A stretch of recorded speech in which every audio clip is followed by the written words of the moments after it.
hello. We are here despite all of the craziness. We are streaming Dungeons and Dragons. This is Here Be Dragons. We're starting off as Dungeon Master Jared introduces. We have wonderfully, the sending stone. We have sending stones everywhere. We've wonderfully sent those out to our players. They're here, they're ready to play. I just gotta introduce a few things. So if you look up at, I can see myself this week, this corner here, those are our sponsors. Please check them out. They're in the links below on our Twitch channel. Blacksmith Craft Dice, Critical Treasures, and Caffeinated Cobalt. You'll see them right over my shoulder here. This is a selection of what they do. They're one of the groups here that has helped us get started, give you guys some great things. We also want to quick thank all of you who are here liking, subbing, following, sharing. We can't do this without you. I mean, we could, but we wouldn't be online. We'd just be around a table ourselves. But we like sharing our stories with you. So, with that all said, we're about ready to dig into our story here. And my players are being goofy on camera. Thanks, guys. Cool. Story time. If I can find the tab. There it is. Alright. Upon a couple days' flight around the island, trouble had been spotted in the replanting of the treants. Near the southwest coast, a city sits on the edge of cliffs, dropping off into the sea. Evil lurks around the city so strongly that the treant spores that had begun to land on the ground couldn't take root. That is, if they weren't scorched in the sky by the dragons flying across. The caretaker of these newly released spores had sensed the trouble and decided to check it out.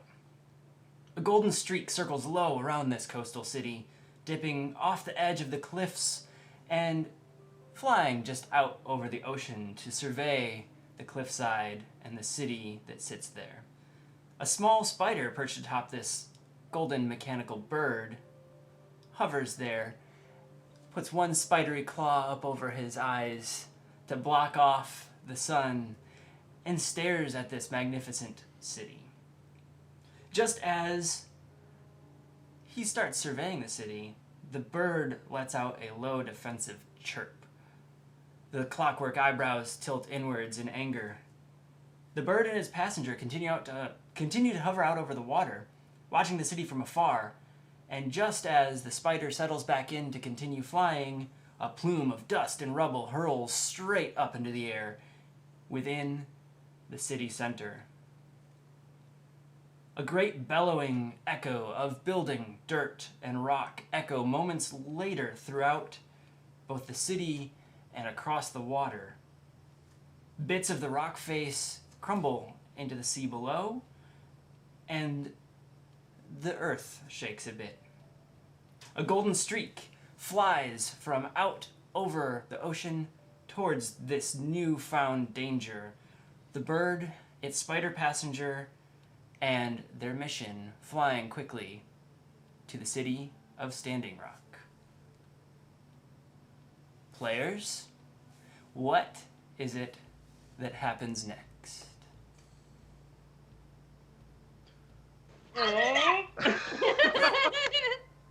I probably don't see this yet. Welcome, Austin. Rumiel is here, the spider on top of the bird. We found the druid! You did find the druid. Now the druid is finding the trouble that the players had encountered just prior. The bird streaks in and flies down into this dusty rubble and hovers about 20 feet up over the city. Okay, so I think we left them on a platform of some kind looking down into it. Can I actually see them at this point? At this point, no. They were in the lower city when they had Oh, encountered that's right. Okay. So you're seeing the dust and the guards rushing up to the edge on the upper city, some of the rock crumbling in, and a few of the guards backing up nervously, staring at this hole that is now taking up the same shape of a mansion in the city. Odd. Um, I, not knowing what has happened, I'm going to probably fly around, um, and just kind of get a feel for, um, like how big of the crater, like what could possibly have caused. You say it looks mansion sized. Yes, Um, yes. so fly around a little bit and then maybe fly down to see if there was something underneath that collapsed. If there, like if there was an air pocket underneath the mansion that something like suddenly gave way, or um, if somebody blew this thing, I don't know how they would. Um, but yeah, I probably fly around the upper and then dive down in it, provided I can see. If it's still like dusty, Yeah. I would wait for some of that to clear because I don't want to fly into something that I can't see in. Into the unknown. That was very first. I was gonna say that's your A bar. That's what Basically. got. So as you're flying around this hole, Yeah. you hear some of the guards shouting, "It looks like it's gone deeper. Through the lower city? Oh no! Check down there!" And groups of guards both look from the upper city, and you see a few running to passageways near the gates that seem to let them go under to a lower city below. Can I? But I'm over the hole, so I can just fly down. Yeah, you can fly down. Okay. It's still dusty, but not unmanageable for viewing. Sure. Okay. Okay. I'm gonna fly down. I'm gonna stay in my form. I'm not gonna transform out of that because at this point, I don't want to pop out of nowhere. Possibly scare them. I'm just gonna try and do some reconnaissance. Yep. See what's going on. So I'm gonna fly down, through the hole, and try and get an idea of what happened lower. As you fly down through the hole, you see that it continues to sink further and further, but you get through a layer of earth and stone, and you see a dark undercity. There's similar reactions here. Guards are rushing up to the edges and looking into the hole and looking up into the blue sky above. And you see a few familiar faces near the edge as they had just witnessed this sinking. They're looking down, and as you kind of catch what they're gazing at and you look down as well, you see a small glint of light about 50 to 70 feet down. It's so dark you can't quite tell a good distancing on it, but as you see that glint of light in its golden hue, a bit of flame kind of bursts out through it. And the people standing on the edge all start to back up, except for the few that you recognize. Right. Is it a large flame, or does it look like I could like skirt it and still fly down? Because if they're looking down, I want to make sure, since I recognize them, I don't want to make sure that everything's okay there, so it doesn't surprise them like on its way up. Yeah, as you're able to go down, it was only just a little burst of flame. Okay. So you're able to go back down towards this small hole. You fly deeper and deeper, and you gauge to be about 70, 75 feet at this point by the time you get down to where the hole is at. Okay. And you can see the golden light emanating through. As you look in, it almost seems to open up to the sea. So you're looking to the east, and you're seeing that the sea is there, like you're looking out of the cliffside. But Okay. the strangest thing was you didn't see any openings or cavern walls. It was just a sheer rock face when you were hovering out and looking at the city from the opposite direction. So it was. But as I go down, there's like a tunnel that seems to lead to the sea that was not visible coming the other way, like a one-way mirror type. Yeah, it was not visible One-way before. Okay. And as you kind of catch that, you also see small piles of armor and gold glinting within. They're all horribly mangled. And there's scorch marks all over in this cavern. Let's get it. This definitely looks like a horde or a small horde. Gotcha. But you don't see any motion, and you don't hear anything no at the creatures, moment. no. Okay. No. Okay.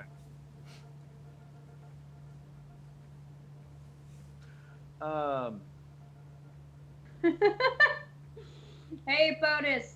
We're getting called out for lacking some distance here. Well, you live It's together. okay so- here. That was inches from my face. I've got a portal that the stream can see that I just reached across the screen.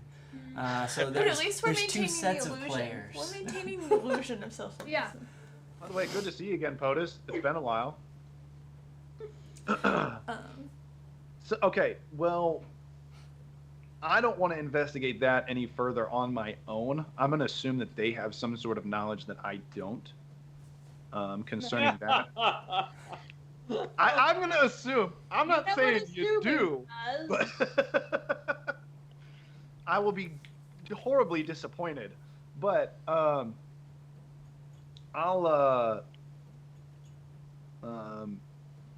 head back up to where I saw them. Yep. So you'll fly back up. Yeah, but I want to land like behind them. Well, good news for you as you fly back up. They had just had a conversation about heading to the inn, and they're walking away from you as you come out of this new cavern. Okay. Then I will come up to the ledge, and then have B1RD fly onto the ledge that they were on, kind of a little bit behind them, climb off, transform out, and then as they're walking, I'm gonna mold the earth in front of them, and just put up a little bit of a hump. All right, Just a little, trip size. players. I'm gonna need you to roll a dex save. Also, hello, Push. Thanks for joining us. I am sick of playing a halfling that rolls 2s. Oh, No. My +3 is a 5. Ooh. I got a 10. As this I have an mound 18. comes up, Yeah. I just seamlessly jump over it with my natural 20. Oh man. Yeah. It's as if it wasn't even there. I'm not getting dirt on my clothes. Oh my gosh. Garth plants himself Like, how rude. on his face. The rest of you are able to step, stumble, or gracefully hop over this mound. I mean, I had an 18, so. Yeah. You stepped over it. Well, that was weird. Then after they start falling, I'll cast Shillelagh on my staff, Oh no. and An enemy behind us! just Just I'm gonna beats shout, on him. "Hey!" Fireball. I turn around, pull my great axe. Fair. I turn around with my bow drawn. I mean, I Oh, I have don't never know seen you. this person before. That's ever. true. That's true. I'm pretty sure I'm gonna what is- fire. What is Astro doing? Astro is hopped over, but he turns around and he tilts his head and lets out a little. Huh? Can Okay, I make, so before turning around, can I make an investigation check On.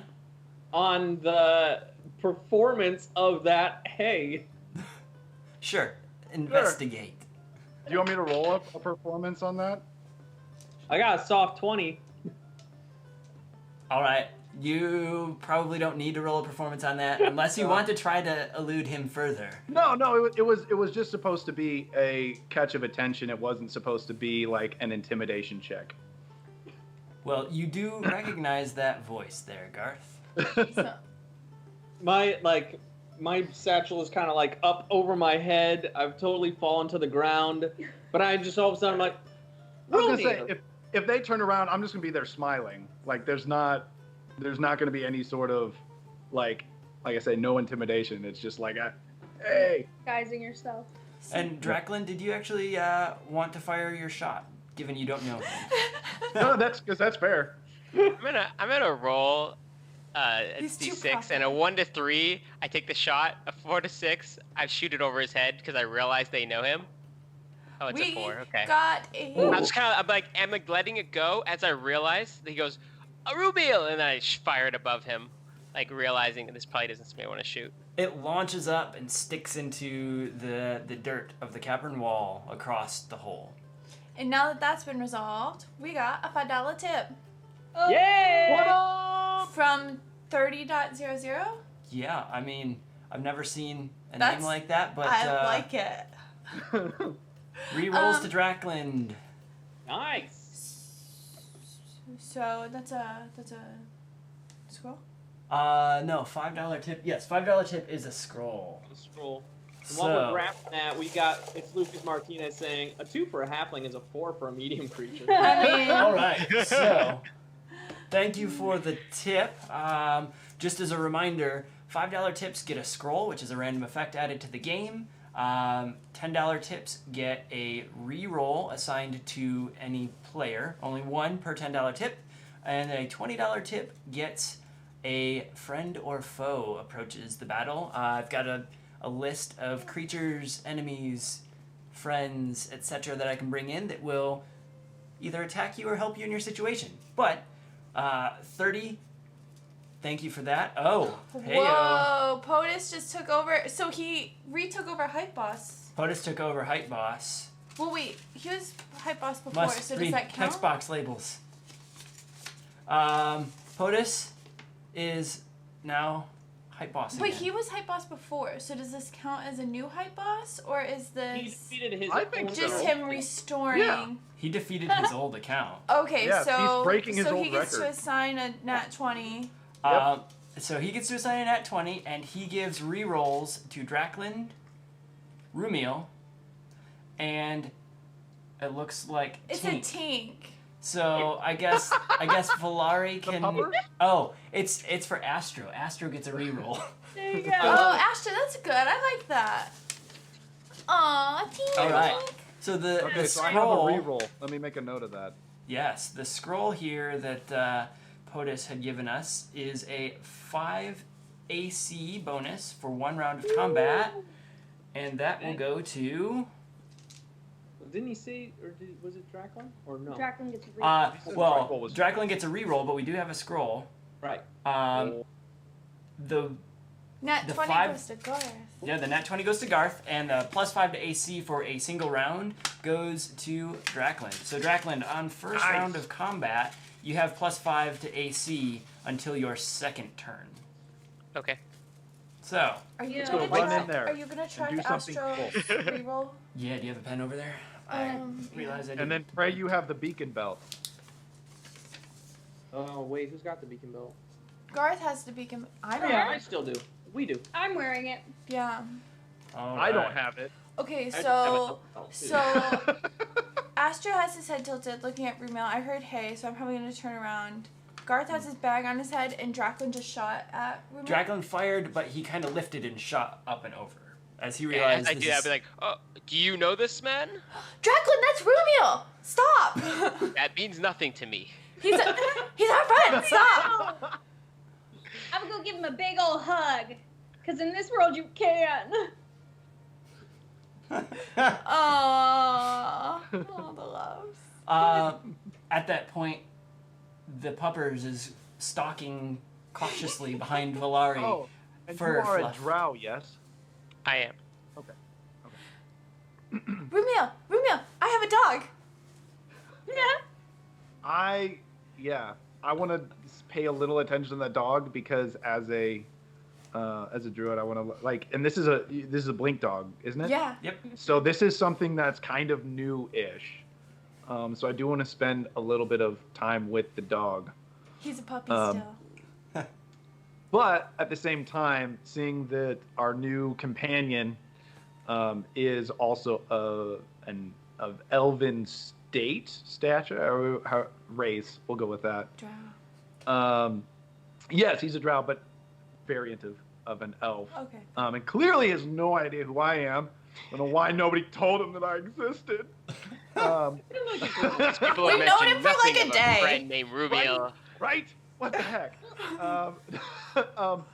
At that point, I'd take the shillelagh off of the staff and probably approach you in more of a, like, not humble, but like friendly, cautious. I don't know how you would put that.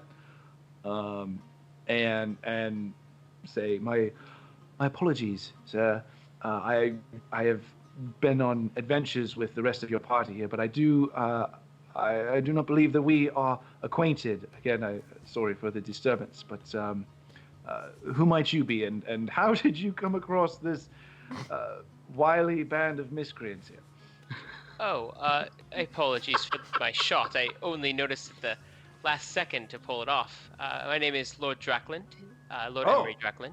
I'll give him You know, it's funny happenstance to run across these folks, and we've been through a few adventures now and fighting dragons and the sort. Not things I'm used to, but surely things that can hopefully build a reputation for good. That's my hope. Did he just say his name was Henry? Oh, my name is Emery. Emery. Did I never share my name? You just said you- Lord. No. What? On a Apologies. first name basis with him, and you just met him? Well, I mean, he's We're an elf. elves. Like, He's an elf, so I don't know if I would be. I'm I like understand, a little hesitant Can we call him Emmy? because you're a drow. do you say that? No, I feel like I would just act a little bit more reserved. I So, and a little bit more guarded. I know these people, and so if you're with them, like, automatically that makes you at least okay. But I'd respond, well, pleasure to make your acquaintance. My name is Rumil Orphan, and fighting dragons, certainly, that is something that we never had the experience of doing. So Yes, we seems fought that two you are already. fairly Two. equal footing here. You fought two? Holy Yes. my. Mother Defeated Earth. them both. One was a man, and then a dragon, and then And then they let us eat the meat. Not of the man, of the other dragon. There was a Oh, there was good, a first good. I was a dragon, little bit that one, we nervous ate there. that one. Right, And the one good. that was I the was man. gonna say, I will need more of this for that tail. Get it, tail, that. Never mind. well, so it's very nice to meet you, sir. Sorry I took the shot, but I luckily got it away from you at the last second. Completely understandable. Ramil, this place is even crazier than the last town, but Oh, that- what you just missed was a building collapsing from the upper city all the way through. Who knows what goes down this pit behind us? And I killed a giant cockroach thing. Mm-hmm. I believe it was called an Umber Hulk. Where? Right over In the there. There's hall. the carcass. Can I go take a look at it? Yeah. As you were catching up to them, they were making their way to an Yeah. inn. There's a hole that the Umber Hulk had kind of dug himself into. You see scorch marks and then blasted carcass everywhere out of that hole, as you can see that it was mildly damaged. Actually, very much so damaged, I should say.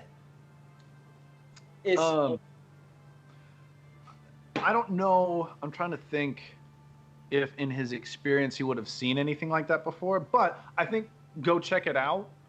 And in looking at it, I'll see the trench that it has left, that it's dug. Yep. And would I have, in seeing that, would that trigger anything? Like, I was thinking the tunnel to the sea, or any of the stuff that when I flew down below, would I recognize any of that? Be like, oh, I saw these same type of digging down below, or is this still totally foreign? No, as you look at it, you notice that, hey, this creature had dug, but it had a distinctly different pattern than the bits that you had seen in the flight you took. Gotcha. Well, it's, as I'm like inspecting it, because I don't know that I've ever seen anything like this, so I'm also just kind of looking to see what kind of creature it is. But it's funny you should mention the city. The thing that attracted me here, as you all know, I went to take care of the treant seedlings, but I What? Oh yes. I'll catch you up. It's a whole story. You and I Please will say have to things share my a pint, face. and we will have a So lovely strange. smoke, and you'll get that story in a moment. Perfect. And we'll have drinks. It'll be great. Rumiel, they Oh, have yeah. really good beer here. Oh, lovely, He excellent. hasn't gotten drunk yet. I haven't. Yes. No. You will with this beer. You should have seen these two clowns. Anyways, I don't know what she's talking about. I don't remember it. that actually sounds about right. I couldn't get any of the seedlings to take root here, so I came to investigate. And while I was flying over the city with, actually, B1RD, I'm going to give a little whistle, like, I can't whistle right now. And In kind of flies hold the out a little hand. bird. Yep. And he'll, like, fly onto my arm, I'm assuming. Yep. I was flying in on B1RD, and while I was flying over the city, I watched the whole building collapse. So I was here to investigate something, watch the building collapse, and while you were standing on the edge here, I saw you looking down there, and I flew down, and there are some more tunnels underneath. They don't seem to follow this pattern, but there are tunnels underneath. In fact, and perhaps some of the spellcasters, Garth, maybe you can help me out with this a bit. When I was flying in, the cliff face looked totally solid, but when I was down in the caverns, I could see out into the sea. There was a tunnel that led all the way through the cliffs. So somebody's masking it somehow, and there was Yes. they're very damaged, but it definitely looks like some sort of horde down there. I don't know if this creature is the type of creature to do that sort of thing. But there's definitely some sort of situation down there. I was curious maybe if you all knew a little bit more about that. Well, we did go over to the island, and it did talk about a creature that needed to be fed or something to be appeased That and was a kept at lake. bay. A lake, not the sea. Well, Unless the creature got out. Possible. Oh dear. If Well- there was no sign of it from the sea, I would assume some sort of illusionary magic. That would be my guess as well. To answer your question, Rumiel, right? Yes, yes. We have Lord absolutely Drackland it was. yes? Draklin, yes. Yes, We have excellent. absolutely no idea what the hole is about or what caused it or anything about that. Oh, well, Hopefully you didn't excellent. assume we had the answer. We're all on the same page. Oh yes, we've been solving a mystery for days. We have barely a clue. Really, Garth? What? You don't have a clue. Not for lack of trying. Oh wait, no, there was a guy. He was he had There was a a guy? mask. A guy with a mask. So that's the only thing that you've picked up thus far. The only No. bit of information. Yes. Yes, but I'm Yes. looking at you. Is she blushing? Guess who's the hero of this town? Other than us, of course. Barth and TikTok. No way. Oh, and Ebron's here. Yeah. oh yeah. I Really? smell a reunion. I'm gonna just kind of wink at Ari. Yeah. Really? So Barth and TikTok are here. You've seen them? Well, no. Jacqueline's fairly confused at this point. He's not saying anything. He's just confused over this conversation. He's just trying to catch up, you know? Nothing makes sense. They It's are. kind of No, hilarious. but we saw kids who were dressed like them, and they were playing as Barth and TikTok. Well, that is a very unique style of dress that I don't think anyone would do on purpose. Mhm. Unless you really meant it. Yes. So, well, How's interesting. this We'll giant hole have to keep ours out. But yes, of course. in the ground? Yes. Push says reunited, and it feels so weird. Don't it though? Well, I might have a way to get down there, but I don't know that anybody else has that I can really take. I could. I have a way. I Really? put on my belt. I can't. Oh God! What happened to you? How deep is the hole? what did you say? 75 feet or so? Yeah, 75 feet down to that opening, but Yeah. the hole continued to go deeper. Okay. Well, I didn't see it. First of all, Garth, that's a very good trick. Secondly, Thank you. Thank you. Oh, thank you, Otis. Secondly, the hole didn't seem to have a bottom, but there was the tunnel I was mentioning to you about. It was about 75 feet from the surface, which about from the ledge we are standing on would be about. DM, help me out here. Distance, like at an angle? Like how far 'Cause we're down in from the the lower ledge? city, right? So Because we're already in the so- lower city. I'm Yeah. assuming it's not 75 feet down from here. It's what, like 40, 30? No, it was 75 feet into the Oh, hole 75 from feet the from there. lower city. Yeah. Oh, okay. No, It was- so it is actually 75 feet down. You really got to drop a bit. Yeah. I can't go So that far. so this I tunnel can- goes down a ways. I can help a little bit. I mean, I'm not fully rested now, but I can allow 2 people to fly. I would have to include myself in that, but so myself and one other. Oh, and somebody, Garth, do your little mage hand thing with Astro's color. He's already floating What am on I the mage doing? hand right now. Oh, he already did it? Yeah. So we could get a good scouting party down there if we wanted to. I could get Brianna to cast some webs, but I've never tried anything like that before. Maybe if I like attach her to my wrist and I could cast. Wait. Well, Garth, what if Okay. you go down there and then use the belt and she goes down there and then you fly back down there? you're brilliant. I tried. Brilliant. Can that get reverse magic, or the wild mage magic when I compliment her to like? She wants Off that points one. so that it does. I'll make a little note here that maybe you'll be spared. Okay. That's actually brilliant. That's Right, that's a funny. genius idea. That's fantastic. I'm not just Well, doing it for the points. That's a great idea. I see there's been a battle here. Are you all faring okay? Or- No. I wasn't touched once. Well, I- Give him a little push. Ouch. I wasn't touched once. Yeah, Oh, yeah. you are tiny now. I could do with a little bit of a rest. a little friendly much fire. of a rest? Friendly fire? Like somebody shot fire at you? Yes, Wait, are you at 9 or -9? -9. Oh, okay. She started at Rumio. Oh, well. I that didn't makes say a it lot was. of I didn't sense. say it was you. I Um, just said friendly fire. I think you just lost your point. Uh-oh. Well, okay, so Ari, you need a bit of a hand. Sounds like Emmy over here could use a rest too. Emery, Mm-hmm. you pronounced it wrong.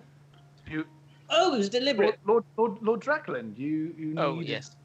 I need about an hour of time to get some of my magic back. Well, that's Let's introduce Ramil to the beer, and we'll be back in an hour. that sounds good. The hole doesn't seem to be going anywhere.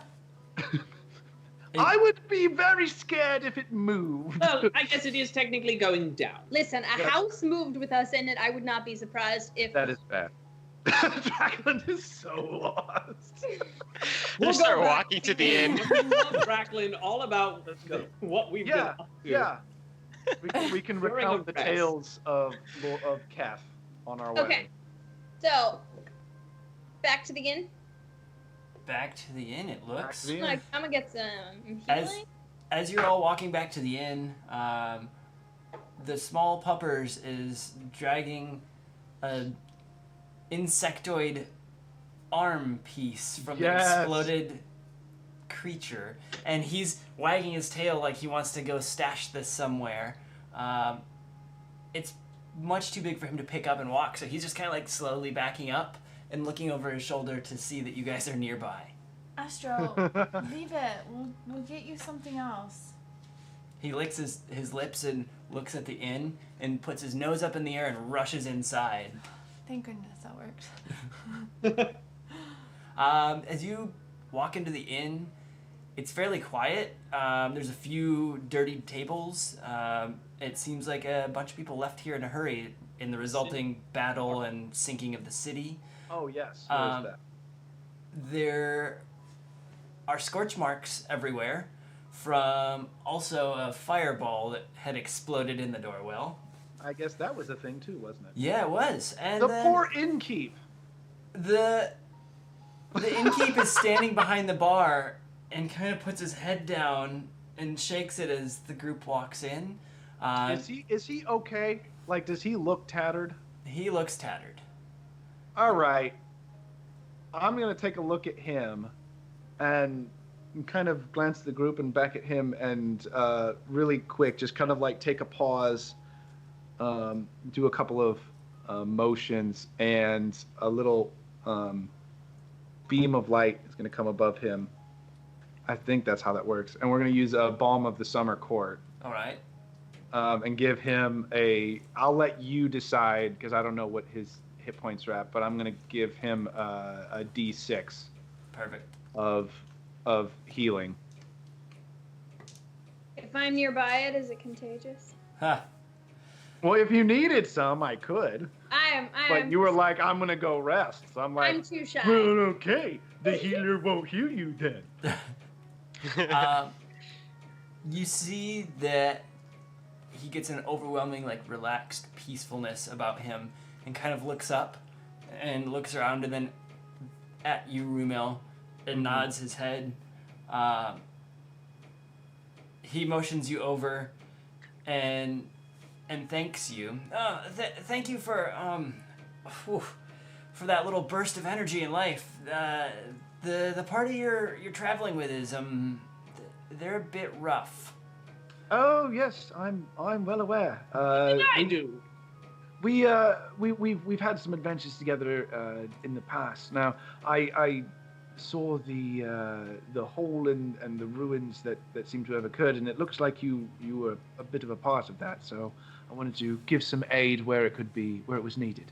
Well, thank you, sir. Just come back down here in a little bit if you need a drink. We have the best ale on this level. They don't get it upstairs. They told me there was some very delicious drink to be had down here, and I must tell you, sir, I have a bit of an affinity for that myself, so I will most certainly be back. Well, enjoy, and please don't light my inn on fire. I'll do my best. He kind of looks around, shocked, and like backs up and like backs through the kitchen door and Give him a bit of a wink and go back to the group. all right. We have someone you might want to see. I lead him back to our room, and there's Linus. Oh. But Linus! it's slightly different than you remember. Really? Valari's the one who put him up today, so beware. Lord Draclin, you've never actually come into our tent fort. Would you like to this time? Okay, sure. Great. We're all friends here. I grab the tent flap and I suspicious hold the narrative. door open for everyone. Linus had actually collapsed in on himself Oh. right now, so he looks kind of like a little blanket on the floor. Ah. So we set it up like a tent. So who's gonna toss the I blanket? did. You, She you're just said I tossing she's set it tossing up. it. Yeah, she said I set it up today. Oh well, it's getting You can set set it back up, up. Set back up. Okay, so Valari has set it up again. She Great. tosses it out, and out pops this little pup tent, and it drops softly to the floor. Inside, you hear music playing. Interesting. I'll go inside. You open the doors, and it's a sunny, beautiful day. There's a large tree made of pillows in the center. There's a handful of small picnics happening around the center tree, but Oh my. they're small pillow goblins enjoying picnics with one another and munching on soft pillowy morsels, and you see one chomp into a pillow and tear it open, and the fluff just is hanging there, and he just shoves the rest in his little mouth and If reaches the in goblin, these the little goblin is pillow and he's eating pillow, does that... He's a can of Don't pillow. question it. Everything is pillow here. Cow pillow. It came from a cow pillow. It's a different weave. Gotcha. What did Are the pillow you horses do there? to my blanket? There's some pillow horses running off in the back. No. The pillows are Ari's fault. And then, as you walk in a little bit further, a pillow goblin in soft, cottony tails walks up with a platter. On the platter are some warm cookies. Wow, Valari. I will take one. Not And- pillow cookies? A small bite. It is the tastiest cookie you've ever had in your life. Oh well, at that moment, well, okay, then we're good. We're good. Doobly Doo just tipped us another $5. So Oh, get that's a scroll. Thanks for the follow and the tip, Doobly Doo. That I is hope great. this scroll says, "Make the world make sense to Lord Drac." It won't. Trust me, man. The world will never make sense. Pillows? This one says the world gets zanier for Lord Drackland. Rumiel, you Yes. get immediate disadvantage. You're at disadvantage until you're out of it. Who's that disadvantage? Jacqueline? Oh, Rumiel. Rumiel has disadvantage on his next roll. Oh. He's having to remember how this all works. The cookie was just so sweet that you've got to Yes, it's like totally out of it. It's a little laced with something. Yes. Thank you, Doobly Doo. Yeah, but he wouldn't mind that though. That's the. So in the fort, you do see all of this happening. Okay. It's bigger and more alive than when you had tossed it out the first time. And even Valari, Ari, and Garth, who had been in here before, kind of seem to be taking in the new scenery. It changes every time. Mm-hmm. Oh, yes, it did that a bit when I would throw it out, but this is much larger and more elaborate than even what I remember. So, battle plan. Right, I think You're on the it would bird. be- Yes. You're on your mage hand. Wait. Buzz me in. Yeah. Buzz me in. And Jacqueline can fly me and him down. and you can hold the puppers? If he's cool with that, I mean. Cool. As long as we can Cool. get back out, that would be just to make sure that all of that can go smoothly. I know if you're with the beacon belt, Garth, you're going to have to get out and get to the surface. Should anything go wrong, you're going to have to get out and buzz Ari up very quickly. Not possible. Remember, it only works once a day. It only works once a day. Yes. Oh. Where have you been? Haven't had to use this in a while.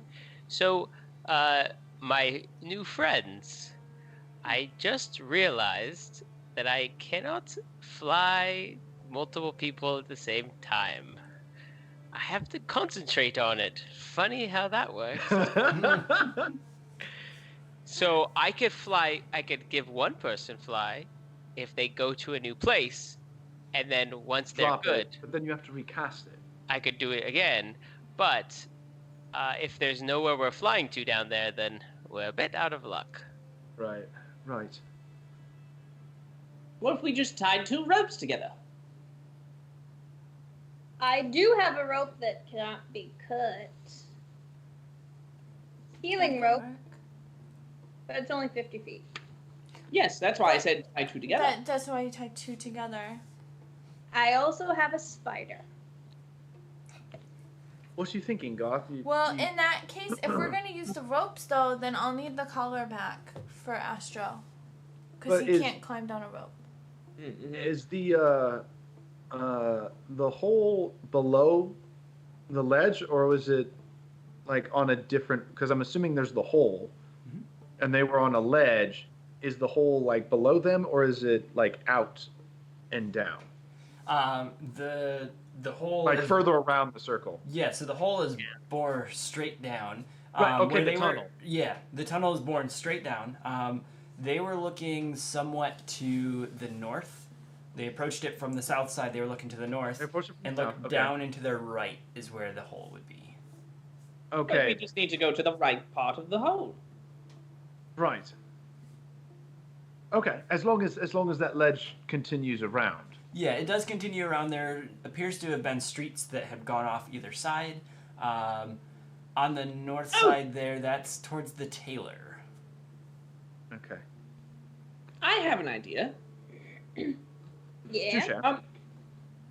Rumiel, if Hi. you were to fly down ahead of us, perhaps one other could fly as well. I would not be flying because I could, in fact, cast Featherfall on the lot of us.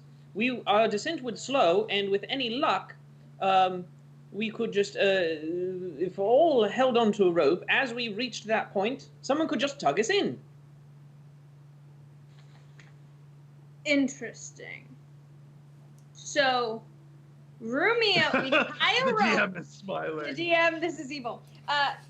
So Rumiel would tie a Not rope down listening. E1RD, fly down, fly into the hole, turn back to not Spider, hold the rope. We would all hold the rope and jump with Featherfall.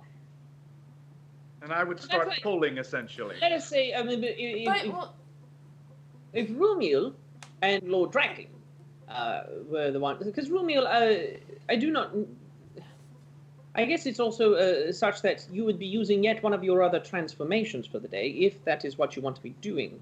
But then Lord Draklin could also use fly and be the person to pull us in. Well, I could also just hover over that area, and as you come, just push you in. Yes. I can fly in midair, you know. That's usually how flying works. It is true. How many people can you cast Featherfall on? 5. The rope idea would be good because I probably can't catch everybody at the same time. So maybe a couple could get pulled in at least, but I think that could work. That could work. I have a frying pan. That's not helpful. Just listing all our assets. Yeah, I'll just have to put the collar on Astro, I think, and then Can he fit into a bag? when I put the collar on, Well, there's because that then. it will reduce him like it did for the party. I mean, you could probably tie him up on the back of the bag, put one rope under his chest and one under his hindquarters. He'd just be dangling with his toes hanging out. But Are if we he's not talking using about the dog? Yeah. if I he's could not- just carry the dog as I fly down there at the start. As I long just- as he'll I mean, if stay in if my he'll arms. let you. It's true. Are He you- seems like you're a not nice standing? puppers. Featherfall is a concentration spell, as is Mage Hand. Ah! I cannot do both at once. All right. So if he's not doing both at once, I just put the collar on and take Astro. Yes. That was part of the agreement, anyways. Let's jump. Mara went for the dog. Let's jump. Why did I eat so many cookies? Well, they're quite tasty. Munches another one. As you finish a plate of cookies, more cookies do show back up, as if they were prepared just for you. I Linus, guess I'll you have get to it. more. Well, all right. If we're gonna do this, let's do this before I change my mind. Yeah. All right. It's been a while Do we get since an we hour did rest tunnel. here? Yeah. I think Yeah. so. Great. You've gotten your hour you've gotten almost upwards of 4 hours for planning this. Mm-hmm. And that's our stream. The way Alex turned, I thought he was gonna just like, oh, okay, this is our rest, and like lay Oh, down. No, I'm Just writing like- on my character sheet. Put his head down. All right. We head to the hole. There's a hole in the ground on the ground. As you walk out of the inn, there's a few carts next to the hole that was dug down where the insect parts are just still kind of cluttered, but the carts are tossing dirt back in to fill this this hole back and let the road be flat again. That's gonna be a lot of fun. Yeah. I'm gonna actually seeing them try to fill in the holes. Yep. I'll use some mold earth and just like flatten it over. You know what? I'll just start like smoothing the dirt over. I can help you if you want. So the both of you go in and you're just smoothing it Mold them over, area. and Yeah. Hi. some of And the I bricks cast get Mage placed Hand back in. Pat Pat it down. Help! Let me help. It takes only a matter of seconds to have this happen. And you continue towards the hole. At the hole, you see that there's a couple guards just kind of standing facing outward, protecting people from just like walking into it or rushing towards it. One of them looks at you lot, but notices that he'd already encountered you prior when you fought the dragon, and gives you a nod and lets you pass up towards the hole. Oh, goody. Make sure the captain knows. We've gone once again to save everyone. And Yeah. with that, I jump. The guard just watches you, his jaw drops. We didn't do the rope. Featherfall! And he's not even. Alex hasn't even phoned him yet. That was not the plan. He just jumped by himself, right? He jumped by I did himself. that. I'll cast Everyone fly on myself. Seeing this happen, I'll cast fly on myself, and then just go and then grab him and bring him back up onto the ledge. All right, Romeo, here's the rope. Wait, I'm assuming that's what. I mean, I'll catch you in midair and be like, "We're supposed to wait, right?" Oh, right, the rope. Okay, then I'll take you back up. All right. Well, I can take the rope Yes. as long as you attach it to something up here. Wait a minute. Bird comes over to you. Okay. As he's on my arm, I'm giving him a little toss, so he just kind of starts hovering. Mhm. So he's not on my arm anymore. He's just flying next to me. Yep. And I'll say, Lord Dracklin, this could be a little bit weird, as if nothing else you've seen today has been. I'll put like my finger on top. So as B1RD is hovering, I'll put my finger on top of him and transform into a spider onto his back. We put is the rope in your hand, or should we give it to B1RD? Probably be one RD. Probably B1RD because Should I take the rope?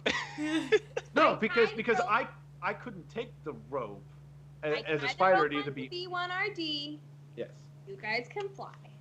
B1RD grabs onto the rope with his little claws. All right. So, see you guys down there. Daniel's gotten very I'm going comfortable with too, this aren't I? concept. Yes. We need to jump quickly. I already cast Featherfall. Okay, Valari and It Valari. only I lasts need till the you hit the collar. ground. We have A minute. I need Maybe the I'm collar. holding you. Maybe I'm holding you off the ground then. Can you give her the collar? Oh, yes, okay. Okay, so I put the I mean, collar he's on got Astro. Featherfall on him as well, is What? the thing. Featherfall is on the dog! Yeah, Featherfall's on the dog, so Oh crap. But it's fine. that's Okay. fine. We just need to jump quickly, otherwise I have to burn another spell slot. have the rope. Okay. I have the rope. I'm down, Okay, flying down to the tunnel. 3, 2, At the same time or at different times? holding onto the rope. We're all jumping at once. I Okay. already jumped. Okay. I jumped. Okay. Okay. I'm like that means I'm holding you in jumping midair, too. Garth. But I have Astro in one hand because I put the collar on. I'll toss you off the edge. I start spreading Cause I'm free. as I slowly float. You all are floating down towards the hole. It appears With the rope, that because I have only one end. Yep, with the rope, it appears that Valari and Ari have a firm grasp on it and are getting slowly pulled towards the hole as I'll transform out and start all like as soon as the rope goes slack. Yep. I'm gonna start reeling in. I gotta mark that because I used one. we do have Draclin flying down, and then we just have Garth just floating out there, not holding onto the rope at the moment. Just hovering out in the hole. I'll kind of float over to him and like nudge him towards the rope. I like get him closer, just close enough that he like reaches out and can't get it, and then I'll like, just kidding, I'll grab the rope and like put it in his hand. This is quite fun, and I'll like kind of swim some circles. Haven't done this really. Oh, this was my first time. I've never actually cast that spell. No, you did. With the Did I? bench. Was When what? you're flying at the bench. Oh, yes, that was Yeah. it. That's why that spell's marked off. You do make it into the hole, and it's a small tunnel that you can get all of you kind of tightly packed that opens up into a larger cavern. You too see an opening that looks like it goes out to the sea. There's metal and armor and money all kind of strewn about. It seems like it had been scooped up and piled up, but also has been scorched and shoved around. So either a battle or... Is this a dragon hole? How big is the hole? The hole that you're in stands about 6.5, 7 feet tall, so not much taller than the tallest of your lot. It's about 7 or 8 feet wide, so you're all just kind of packed in this little... How dark is that?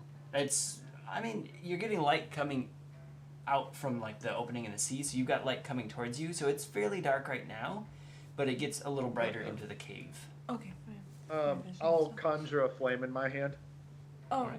I guess that It to does. give a little. Yep, it does light up the little tunnel you're in. The tunnel's only about 10 to 15 feet long before it opens into the caverns. The caverns are quite quiet at the moment.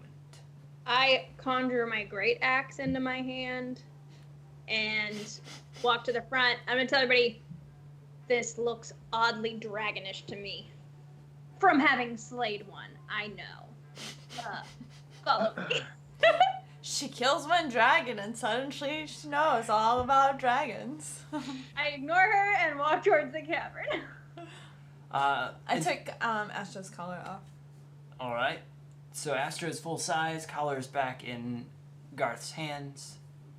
Can I roll a perception or an investigation, whichever you think it would be, just to see, like, I mean, I know we think it's a dragon, but I'm going for, like, size, maybe, you know, we saw fire, so I'm guessing it's a fire breather, but things like that. Sure. What do you want to try for? Do you want to investigate or do you want to just perceive? Yeah, let's investigate. All right. Can I roll perception then, Sure. just to kind of see what's around? Yep. At disadvantage, or is that 14. later? Oh, yeah, no, No, that's that touches advantage. Okay. memory. I rolled 12 twice. What? It was meant to be. Okay, so perception 18. 18. You get an unnerving feeling that this wasn't meant to be a hole in this cavern. It was like at the very back of it. That something has either come into the cavern or has gone into now this great giant hole that you had just dove into. So this was this seemed. This seems like it was kind of dug out. As you look around, you do notice some larger claw marks on the walls as if it was dug through. Now that we're down here, looking at these walls a bit, I see some claw marks on the walls. This, Jared, you were saying that it's almost like the drop happened and then this was dug out, or how would this, or this was being dug from the cliff in? You can't quite tell which direction it came from. Okay, the sure. hole that you were in looked Yeah. very much like it was bored or Okay. So- magically drilled through. Drill. Yeah.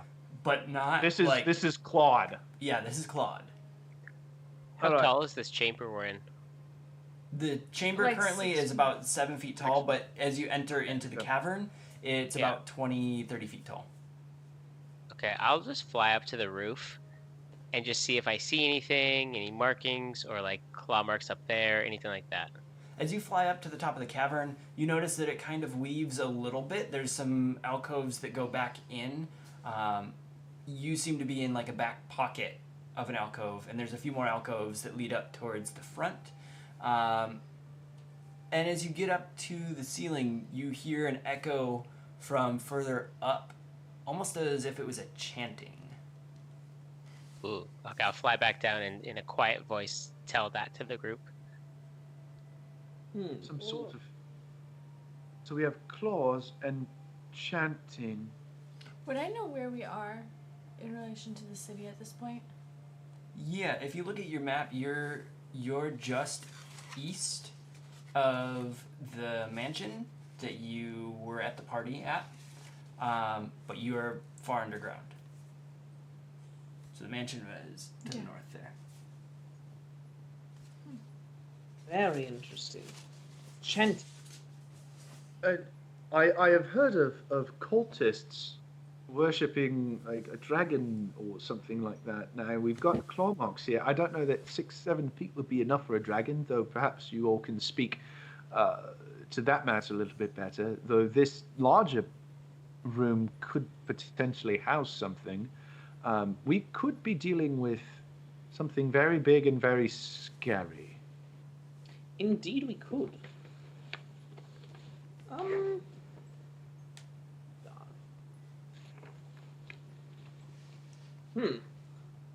Well,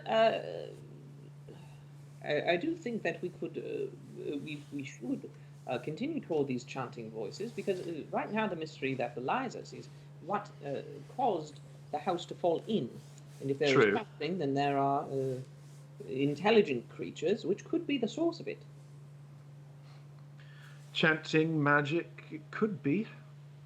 They may be able to at least lend some sort of insight. Yes. I say we go towards the chanting. All right. Wonderful. As you begin walking towards the chanting, you do hear it grow a little bit louder. It sounds like it's coming off to the right, about 50, 60 feet up into like the next little alcove in the cavern. Okay, so we're going in. We have a big chamber, and there are, you say, alcoves. So essentially you're looking at, if the bottom here is where you entered from the tunnel, there's a small bubble of an alcove where my hands are here. And then it just kind of blossoms out and kind of does a bit of a weave. So it's almost as if it's like a ripple effect of chambers. So as you start to move forward, you can kind of see that it curves out and around, almost as if it's got side pockets or rooms. Gotcha. Well, if it's got all of these little chambers off to the sides, be wary. That'd be a great place to pop out from. Yes. Well, keep our heads on a swivel, as it were.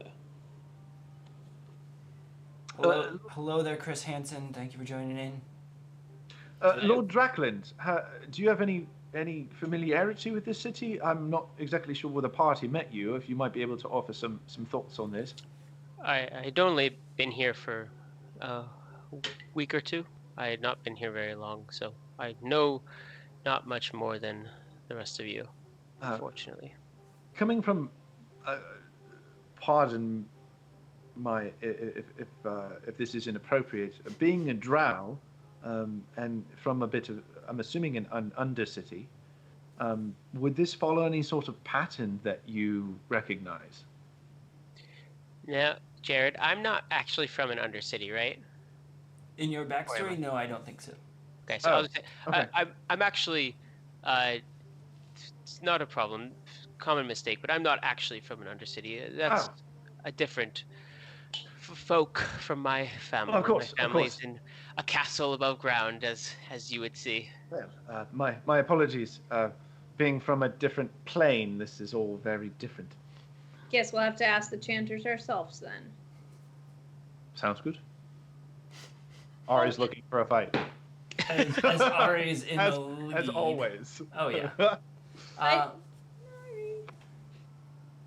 You hear a little bit of a growl coming from Astro as he's getting Oh, a gosh. little I was he's getting a scared little there for grumpy. a second. Yeah, I was like, And you, as you all kind of hear that little growl and you're on edge, he's just kind of bristling up as you approach.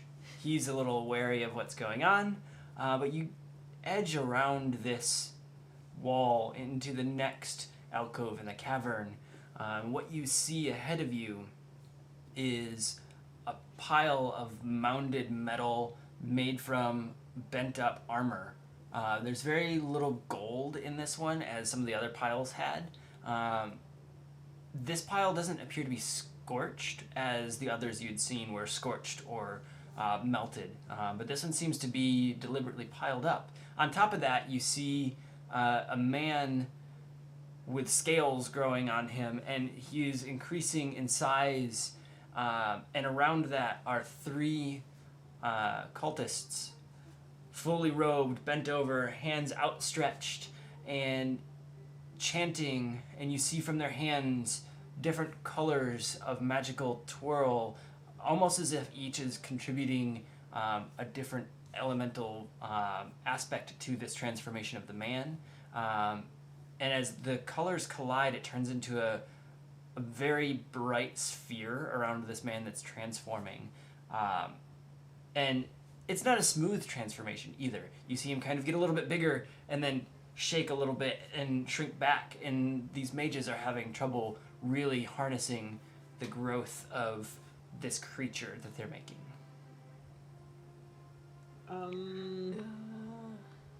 Yes, Chris Hansen, I don't know if we want to fight that. Ori does. yes, we want to fight this. This is Okay. evil. Well, How, Garth wants to pick up a rock All right.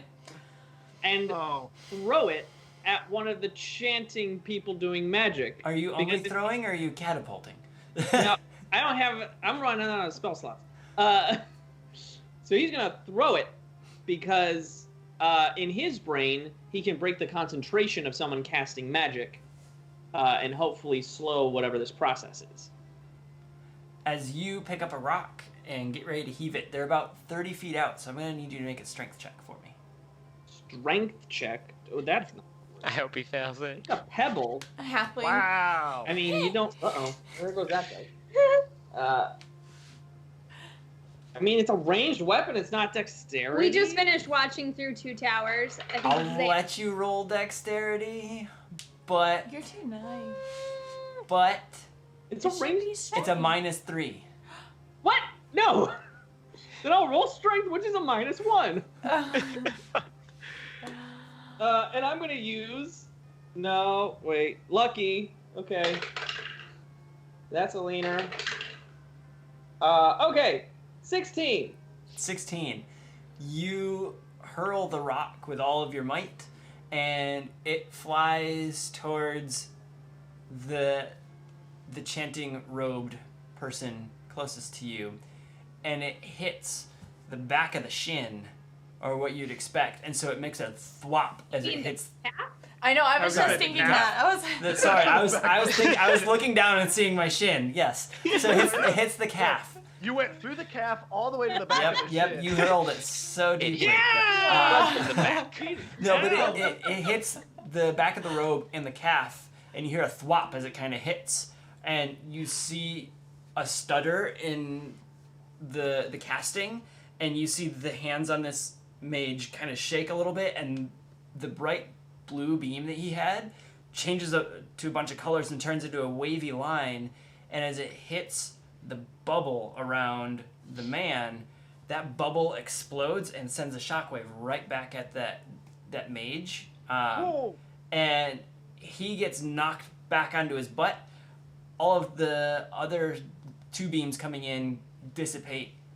The bubble around the man dissipates, and there's a bit of smoke, and as that smoke drops, you see a giant amphibious creature with a couple tentacles hanging off of its back, standing there, huffing and puffing, still wearing somewhat of the man's shorts, but What? it didn't seem to get the scales that you saw earlier. This amphibian guy, it was the The one that magic? was The one being Okay. magicked on the pile. Okay. Yeah. Is he so on the- a pile of metal? He's on a pile of metal that is Is he wearing that shattered. No, he's not wearing it, No. but it's shattered out. He's got a couple shields near him now.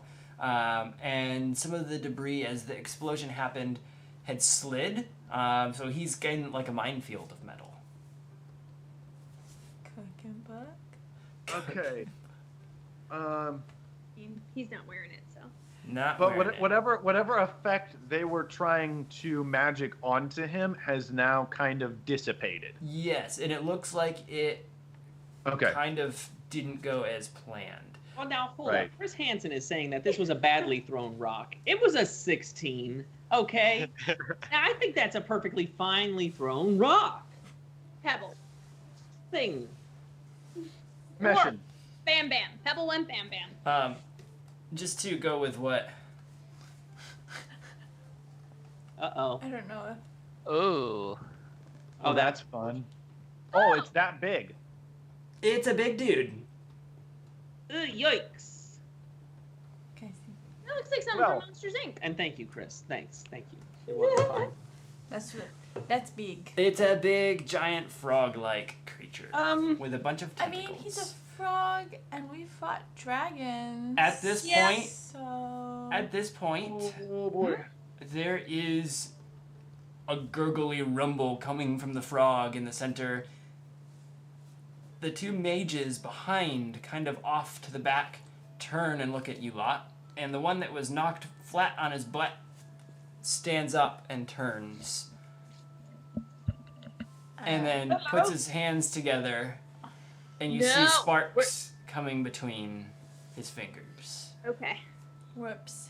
This is where you roll for initiative. You This didn't say is it yet. You weird. still talk. We roll for initiative. Never mind. No more talking. No more talking.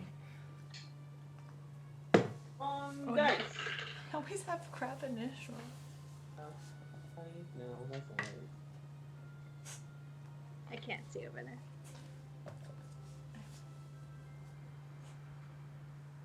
Darn, I can't use that there. All right, let's Okay. roll through the list. Ari, 25. 25, just like your last fight we had. Garth, I'm ready. 7. 7. All right, Lord Drackland, 13. 13. Rumiel, 22. 22. Valari, 5.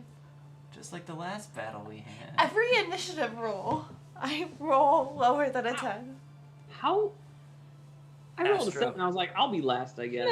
I Astro. forgot. No, will I'm join you. always last. All right. How far away are they?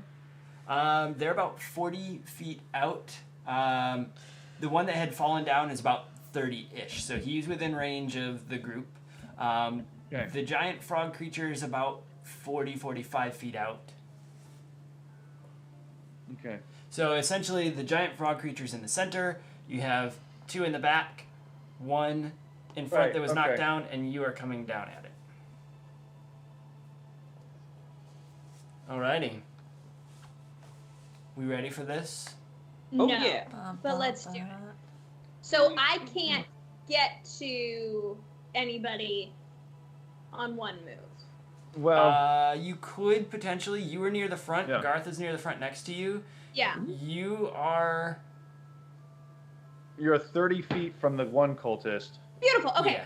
I run to the one cultist, All right. great axe in hand, charging, All right. and let's see. Hold. I gotta just. Yeah, I'm gonna charge him with my great axe. Okay. So there's that. And I can immediately take a bonus action to make a melee weapon attack. We'll do that. Melee weapon attack. Great axe cultist. All right.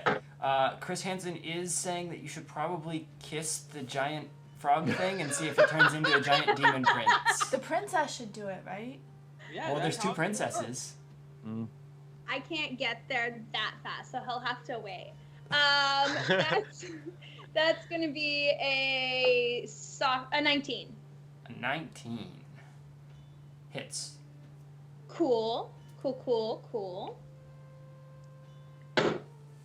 Oh, that's an 11 plus 6. That will be 17. Sorry, plus 4. Just kidding. Okay. 15 for that one. All right. And then I'm going to take my second attack. Still Okay. great axe. That will be a 17. To hit? Yes. It hits. Okay. And that'll be 6 points of damage. All right.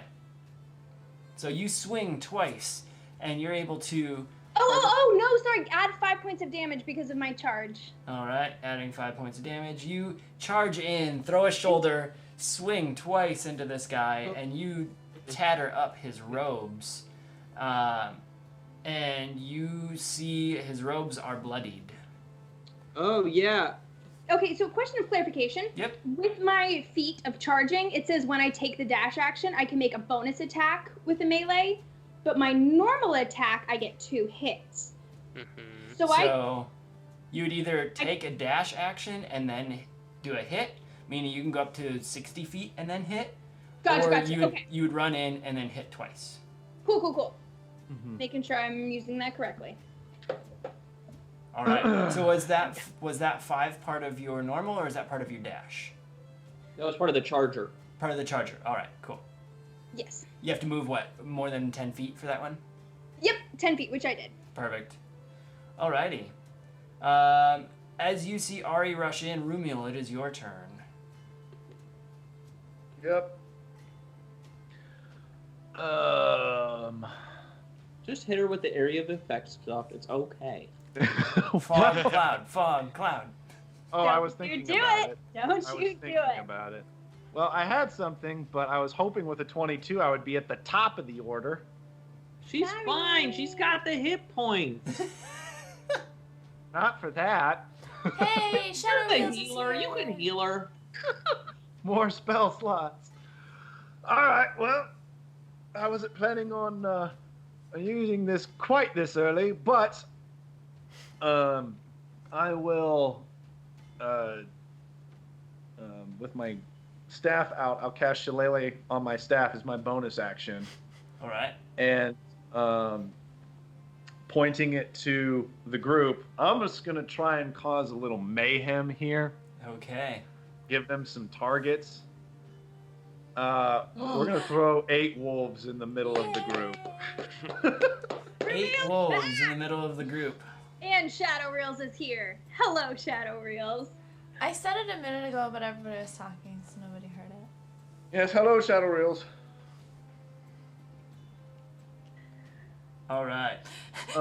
She says, "Oh, that's how you say that spell well." To Rumiel. Shillelagh. Okay. So wolves. Wolves. Do they attack on your turn then? Let's see. It is considered a fey, disappears. Summon creatures are friendly to you. Roll initiative for the summoned creatures as a group, which Yep. has its own turns. All right. So feel free to roll initiative for them. Okay.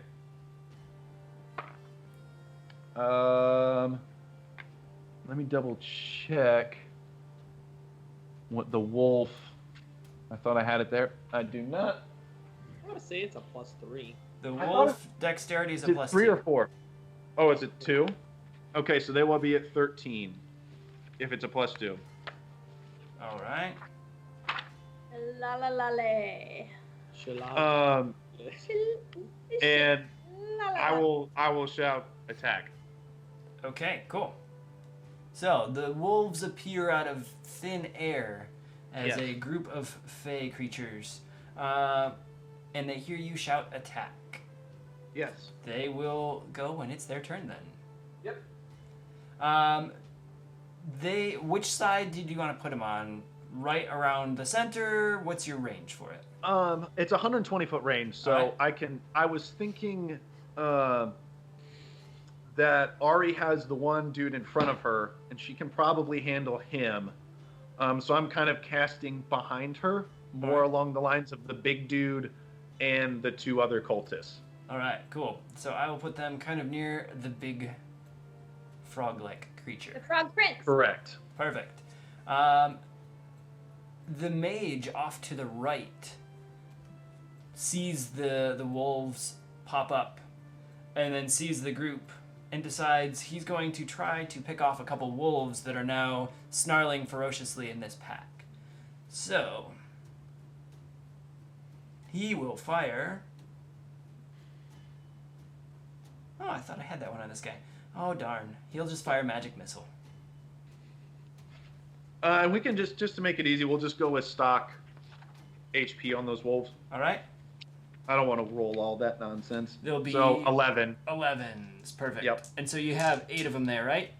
Correct. Perfect. I will throw this when it gets their turn. They do have advantage if they have allies within 5 feet. All right. But that's another thing that I just want to throw out there later. Me. All right. One of your wolves does take 9 points of damage. Okay. I will also try to keep track of this with you. Let me find a way to do that.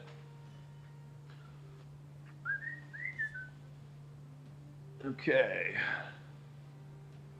Fun times. Yeah, right. Let me pull up something here. We haven't had 8 wolves around in so long. Yeah, right. Actually, we haven't had 8 wolves ever because they got noped out of existence. They Yeah. did. Okay. Cool. So I will take 9 off.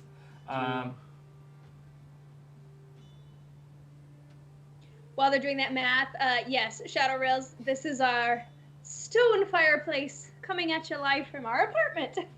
It doesn't turn on. We turned it off. Because apparently the pipes are old and it might blow up. But it looks nice. The pipes could cast fireball on us. Envy. All right. I am actually going to roll them as a group here, and we'll take group damage and just take them down slowly. Okay. And then when it comes time for their attack, we'll just divide by 10 and round down to how many wolves you have. Or 11, sorry. So there's going to be a little bit of math on my part. But don't worry. Will you give me advantage on the attack? Yep. Okay. And we can there's details there we can cover when it's the wolves' turn. Perfect. So just get to the wolves' turn and then we'll talk. Perfect. All right. So the wolves are there. The mage fires a few magic missiles in and hits one of the wolves. Gotcha. Now, the big amphibious creature stomps forward. Yep. And walks up behind the mage that is engaged with Ari. And eats the mage. And eats the mage. No, DM no. said it! DM said it! I just was repeating. So he walks up and he does a tentacle attack from one of his 4 large tentacles at Ari. And does a 14 hit. Nope. So one tentacle comes down and smacks at you and misses. Beautiful thing is he can attack with a second tentacle. Let's say, does he only have 2 attacks or does he have 4? BBD. Keeping him honest on his rolls over here today. That could be both good and bad. Just for the record. Just for the record. This one is a crit fail. So he swings down and he grabs up the mage in front of you. Oh no! And let's see here.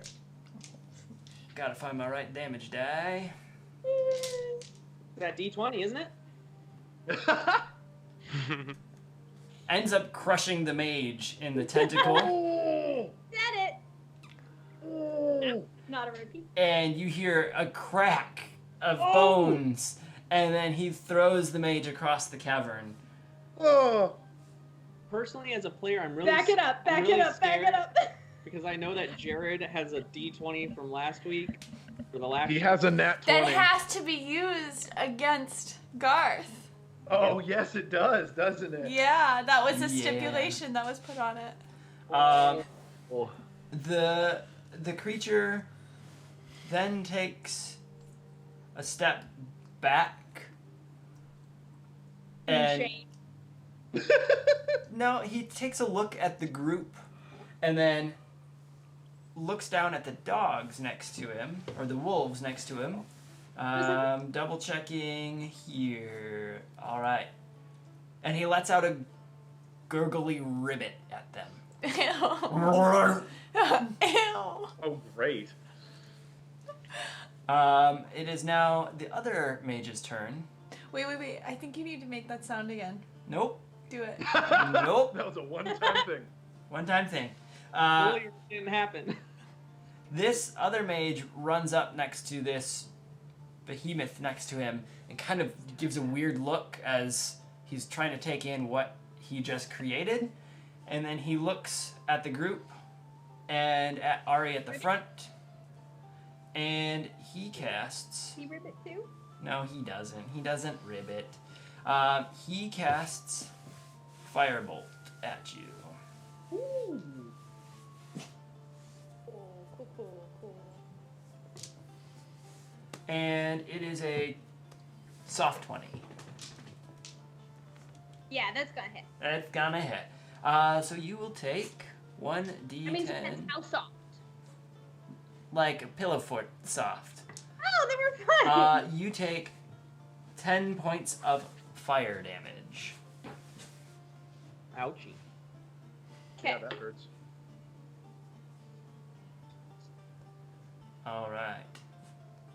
And now we get to the wolves' turn. Okay. So here's my thought, Jared. You can comment on this. Yep. Point number one: they have advantage on attack rolls if they have an ally within 5 feet. Yep. Two, if they hit, I believe I'll have to double check, but I think it's if they hit, there's a saving throw to be knocked prone. Yep. Three, I'm like, okay, what's our dispersion here? We should keep them in a pack more. They'll attack in pack tactics. Okay, you want all 8 together, not splitting them out. Yeah.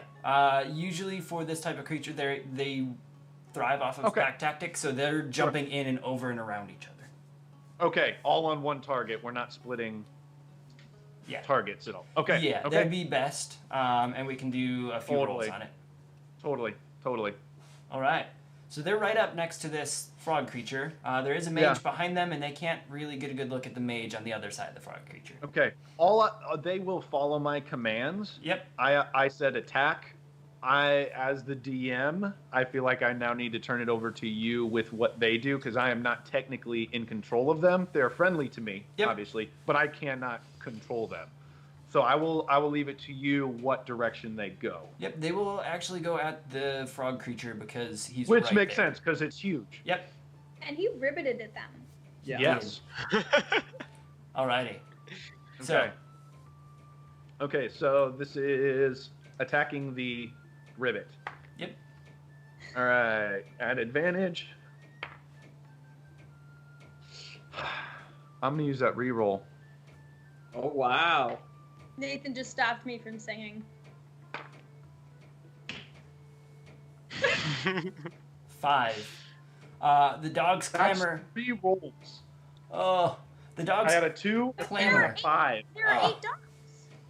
They run off of the same die for the attack. You gotta be kidding me. So they clamber over one another and are snapping at this frog creature, and they end up kind of getting little chomps at it, but it's slippery and slimy enough that they aren't able to latch in on this attack. Lord Drackland. Very, very riveting. Very good. Thank you, Cole. We'll see if they can last the second round. So how far away am I right now from all this? You're just a tiny bit behind where Garthanari started, so you're about 45 feet out. Let me see. Yeah, you're about 45 feet out from the frog creature. You're about 40-ish feet from the mage who'd come forward. How far am I from the mage in the back of the frog creature? That one looks to be a rough of about 60. Okay. Oh, rough. So I'll move forward to the side a little bit. Okay? I'm gonna put myself 10 feet off the ground. All right. Oh, 'cause And you're then- still flying. Well, he's I got am still air. flying. Oh, yes. And then I am going to take my bow and aim at the mage in the back of the frog creature. All right. You're going to have a partially obstructed shot, so you'll be rolling at disadvantage. I just want to keep going whoa. to the Whoa. side until I have a straight shot. Sassy Queen! All them subs. Sorry, Dracky. Thank you for those the are all gift subs. of subs. Sub. That Just- hype boss has so little life, you guys. Like, it'd be Just so easy so to beat. we're aware here, the hype boss is almost gone. The health is really The low. main boss is So still close. very The alive. main boss is still very alive. The hype boss that lives at the bottom of the screen, if you do any bits or subs or tips, all of those will tear at that boss's health. And when that boss's health drops to 0, the person that gets replaced there becomes the new hype boss, gets to give a nat 20 to any person on the stream here. But thank you so much for the gift of 5 subs, it looks like. Yeah. Woo! Hiya. Alrighty. Oh, Sassy Queen. Thank you, Sassy Queen. Yeah, no, just saying really quick that they miss me hosting swag. So yeah, soon. You know, once we're allowed outside, we'll get back there. That's awesome. Thank you so much. Alrighty. With that, we're back to the battle. Cool. So it'll be a partially obstructed shot. The frog creature is quite large, standing I'll about either 15, go- 20 feet tall. Keep going to the side. I have 16 feet of movement. Okay. So side or up, Okay. whichever way's easier Yeah, to you get can, an unobstructed shot. you can get a little bit further to the side, and you'll get a clear shot to the mage in Okay. the far back. I still want to be within like 60 of everybody, but You want to be within 60, you said? of all the mages at least. Yeah. You've got a mage basically about 20 feet from you that was focused on Ari. About Yep. 25, 30 feet out is the frog creature, and about 55, 60 feet out now is that far back mage. Great. So I'll shoot my 2 shots at the one in the far back mage behind the frog creature. All right. Don't let them hurt my doggies. The first one is gonna miss, but I will use my free reroll. Boom. Yeah. Thank you very much for that. Ooh, much better. And that's a 23. That does hit. Okay. And that's gonna be... Oh, it's a new Ash. name. It's me, Ash. Ash got a new name. I love it. It's gonna be 7 damage. 7 damage on the back mage. And then I'm gonna roll my second attack. And that's gonna be a 16. All right, that does hit. Okay. And Get it. that's gonna be a 12 damage. Get it. So you fire 2 shots, and they spiral through the air and land exactly where you want them to be. Your flight has not hindered you in the least, almost as if you've practiced this before. Almost. Almost. Those All right. those morning sword fighting sessions, folks don't Yeah, right. imagine me dancing around the room in the air, but sometimes. It is now Garth's turn. Yeah, Chris Hansen was wondering if the mages were against us, but apparently they are now. Way to I go. mean, That's guys. like we don't know, but if he's Hooded figures doing magical orbs on a monster in a dark tunnel. You know. We didn't realize we were creating a monster. Perfectly safe. Perfectly safe. I think I it thought was this a was a monster, clothing and they were trying to hide it. So, Garth is going to look at the big boy since the mages seem to be handled at the moment. He's going to look at that big guy and he's going to cast Mind Spike, which means this giant creature has to make a Wisdom save. I'd really hope. That it's dumb. Yeah. Important. No. Oh, The importance okay. are far too high to Nope. give them to this. 17. Guys, there's a new hype boss. Uh-oh. Shadow Reel. Plus, with that was a $5 tip, so she gets a scroll pulled, and she gets to assign a nat 20. So Shadow Reel, drop it in the comments. Let us know. Yeah, let us know who you want that nat 20 to go to, And- especially the DM. Thank you, of course, for Thank you. supporting us and DM for the already tip. has a especially. nat 20. Nice try. Huh? What? The DM. Uh-huh. The DM. Oh, already had Yeah. Yeah. DM gains immediate advantage. No! Use it. 17's not high enough for this No. save. No. I'll stay with it. 17. What's the command for our merch? To take a look at any of our gear, you can do !MERCH in chat. It'll give you a link. Also, you can scroll down below our video, and that link is there as well. It should say merch. Guys, I got a nat 20. Yeah, I went to Lauren. You got a nat 20. Whoop whoop. Thank you, Shadow Reels. I feel like I'm gonna need it. You still take half the damage though All right. of these 3 D8s. Okay. One of them fell out. You need one? No, I do not. I'm playing it. It's on the floor. That's what I've been doing all night. So it's going to be 16 halves. So that's 8. 8 damage. All Good job. right. But I don't know if this thing was planning on hiding or turning invisible. Good luck. I know where you are. Yeah, a big Yeah. stompy, slimy creature. Okay, we'll see. Hey, thank you, Witch Doctor. You made it right for like the middle of a battle. So good timing. Better late than never. Mm-hmm. Alrighty. Funny. Valari. Oh, it's my turn now. It is finally your turn. Oh, she's so Okay. excited. Let her go. Let her go. Come on. Give Is us there something anything really left? good. Oh yeah, Okay. there's 2 mages and the big frog creature. Well, I'm- You do see the mage. You do have a good view at the mage off to your left, but you did see Draklin firing some shots behind the big frog creature, so you know there's something back there still. Right. up, Can Penguin? I can see the giant frog thing, I assume. Oh yeah, you can definitely see. That. How 45 feet? He's about 40 feet out. 40? Yep. Is there a lot of people close to him? Just Ari at the moment, and she's about He's 10 feet the out. only one. She's about 5 to 10 feet out, somewhere in there. I'm a fighter, guys. What do you expect of me? Also, did we open the scroll from Yeah, Shadow he Reels? got Okay. Immediate advantage to the DM. advantage. Okay. She used, missed that. right? That's No, I good. didn't. Oh, okay. No, not yet. Okay. It's coming. Along with a 20. We're about to get slammed with something. I got a 22. Um, Also, I was gonna say a 22. Well, Yeah. I mean, 22.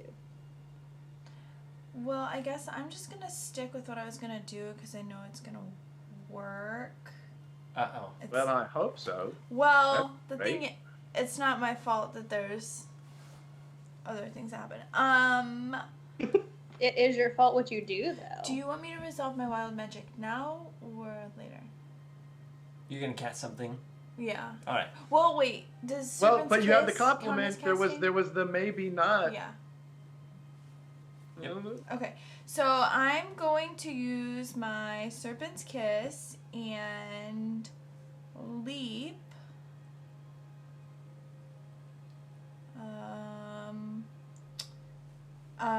35 feet forward. So you can jump off to the far side, which would be the left Oh, wait. by the big frog creature. Mm-hmm. You'd be able to land next to the frog creature and the mage on the left side, and be I will say- out of range of the dogs if you're just far enough out. I would say I do have the doggos in there. Well, Ari's in there too.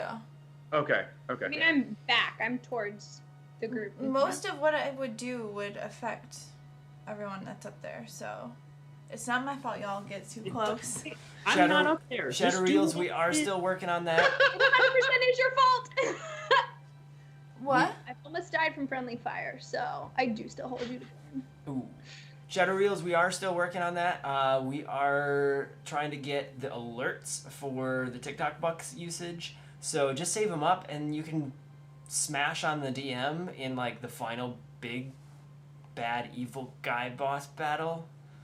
Tiamat? Yikes! Might be a girl, you don't know. Yikes! The big, bad, evil guy or Ow. gal. Thank All right. So you're launching up. Yeah. And you launch to the front and you cast the kiss, correct? Which sends snakes, ethereal glowing snakes, out of your arms, and you are able to twirl and whip them around once, and you do some damage. What is your damage and what do you roll? You have to roll the hit. Okay. Well, I was just gonna roll the damage. It is. Is my attack bonus added to it? Yeah. So 19. 19 hits both the frog creature and the mage. Nice. Okay. So 2d8. 2d8 of physical damage. Yeah, melee. Of melee damage, yep. So that would Which. be bludgeoning most likely. So that's 9. 9 bludgeoning damage, alright. Now my It's force question is, damage. does this count as a melee attack? No. Is it a melee spell attack? It's a melee spell attack, yes. Spell. So it doesn't count as melee? Doesn't count as like swinging, no.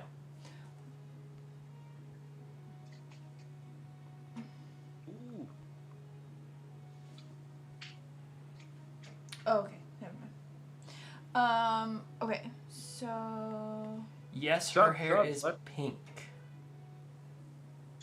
We got a sub from the Penguin Witch Doctor, thank you. aw. It was gifted. Yeah. Oh, it's a Pretty gift. easy. Nice. Yeah. It was awesome. Aw. Thanks. This is what happens when you get bored at home. The hair color, right? Not The hair. Draclin Yeah. disappears. Okay, so I He did casts this. invisibility. So I guess I leap back. Alright. As you leap back, you... did you have any poison damage in there?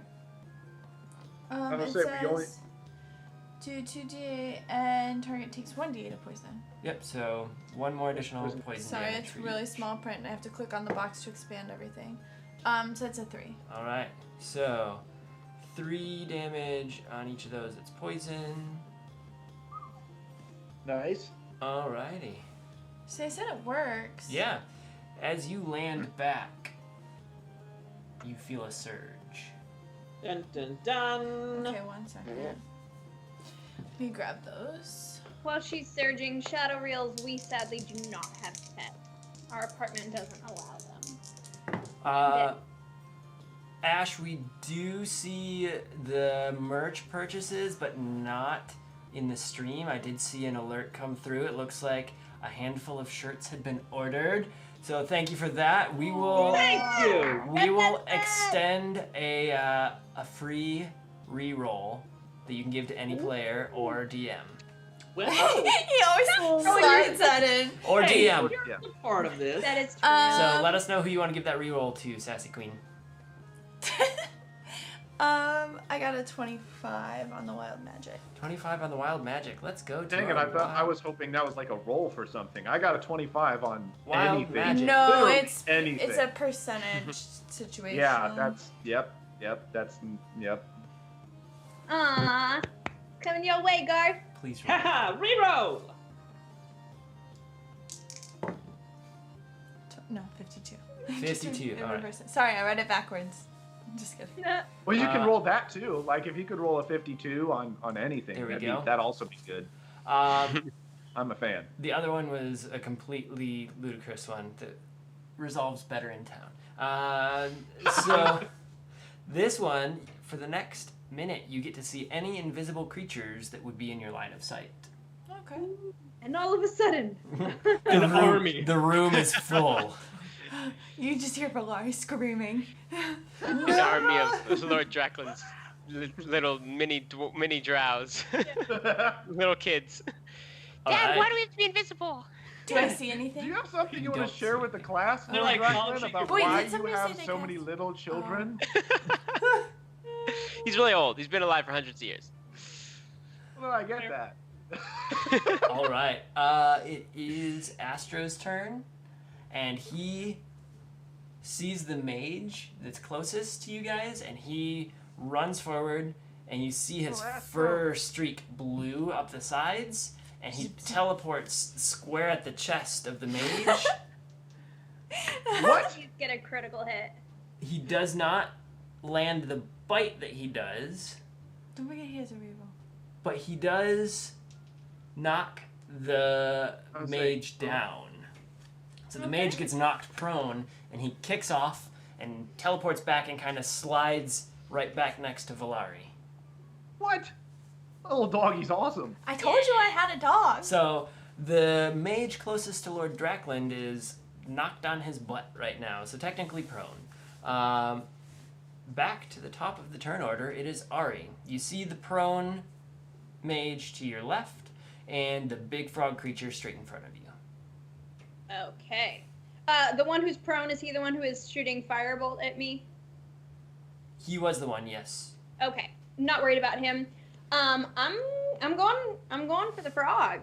And I just have a really good feeling about this hit.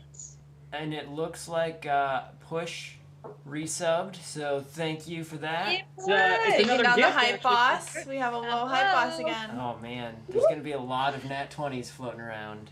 Yeah, you could have grabbed the mage.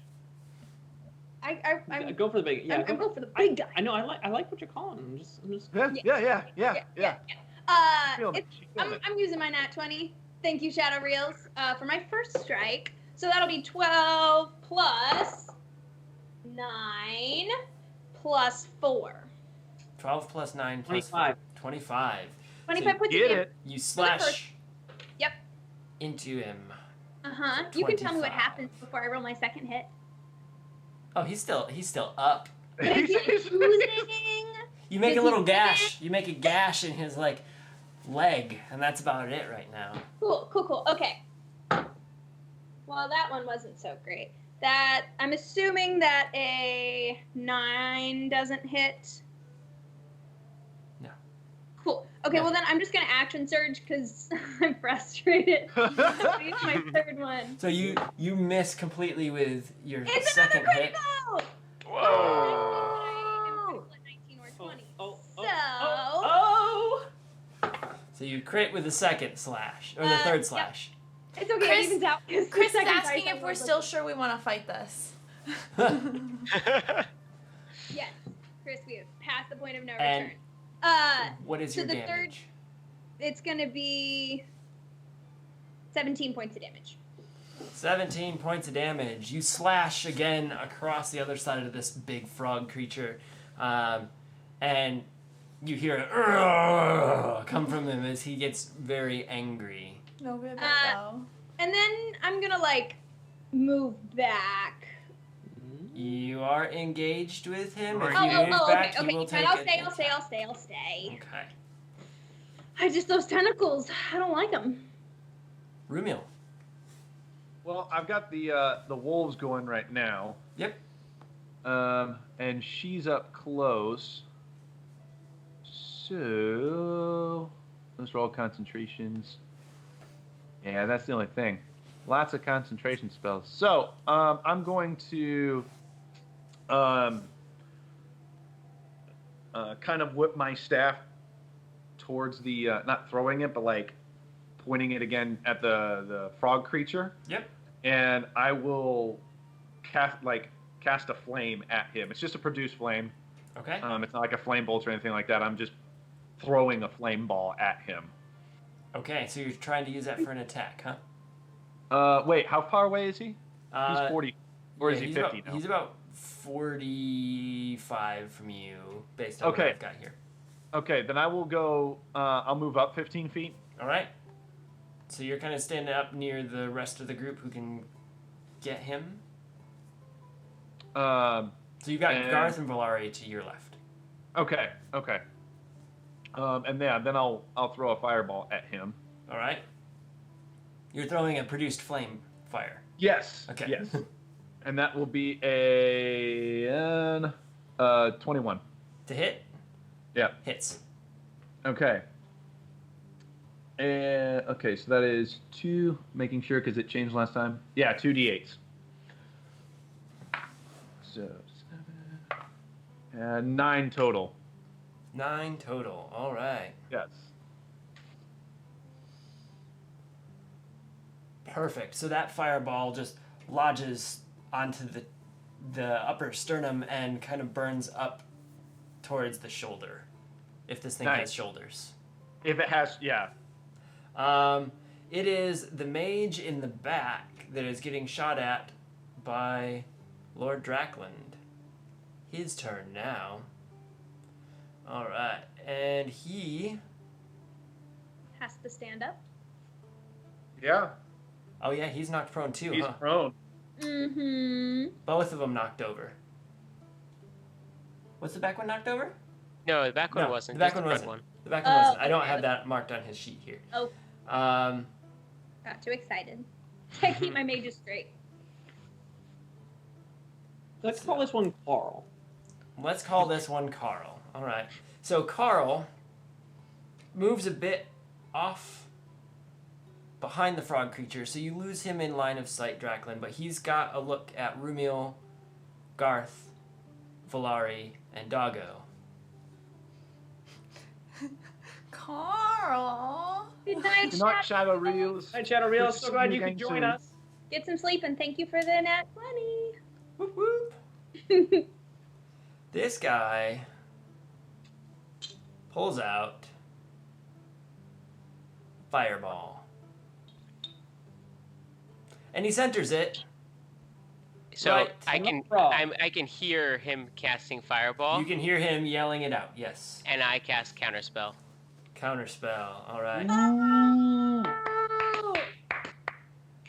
Instantaneous, you have to pass a DC 10 If- plus the spell's level. I think Right. only if it's a 4th level or higher spell, right? Yeah, if it's third or lower. It's Oh, insta yeah. killed. Insta kill. I don't know And what level he was casting it at 3. So you hear him and you see this fireball building up, and then it just dissipates in his hands. And he looks around, and having kind of an understanding that the flying person in the back who had shot arrows at him was probably the one who had heard him shouting for fireball. He gets angry, but he doesn't roll on any tables. The frog creature is right up on Ari here, and he decides to take a couple swings with his giant tentacles. He doesn't just want to cuddle? Near. I don't think you do. I for sure don't. I would chop off the tentacles, but Chad had suggested it, so you know. I'd rather cuddle than be killed. This is a 26 to hit. No. No. Yeah. Lucky that's not Pathfinder 2E. That's a critical. Yeah. Let's do damage. You take 15 points of damage, and you are now grappled. Uh-oh. Meaning, your action can be to fight the grapple and roll against it. Now he's only got 3 tentacles available to attack with. And so he will actually bite down at the dogs, or the wolves next to him, for his second, which is a 16 to hit, and I think the wolf is what, a 13.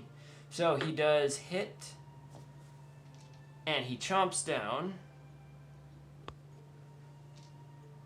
with, where's my d10s? Oh, that's a great thing to know.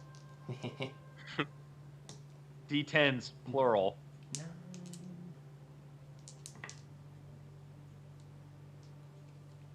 The pack of wolves gets 26 points of damage on them. So he chomps down and comes back up with 2 wolves in his mouth. Okay. Is one of those the one that was damaged already? You just want to take 2 folds down. That should be 3 total gone. There should be 3 total gone out of the pack right now. Okay, so you're You taking see 2 wolves in the mouth, but you realize that the third there's one a is down. on the ground. Okay, Yeah. so we have 4 at this. So you have 4 at this point, and Okay. they're all of pretty high health. Yeah. So, High health, high health. Gotcha. So now that he has gotten a light snack, it is the mage's turn, who needs to stand himself up. So he stands up using half of his move. Counter stand. Counter stand. I cast counter stand. And he shoots magic missile at the hovering target off to his right.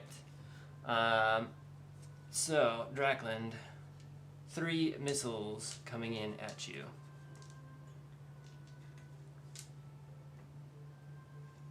For 9 points of damage. And they twirl out of his hand and hit you across the chest and stomach.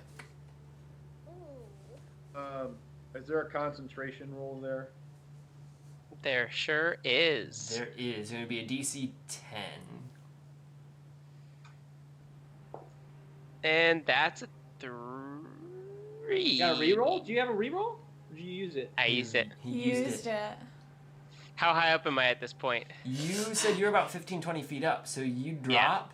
Two 2d6? stories. It would be... Yeah, I can't recall better falling. I think it's a d6 for every 10 feet.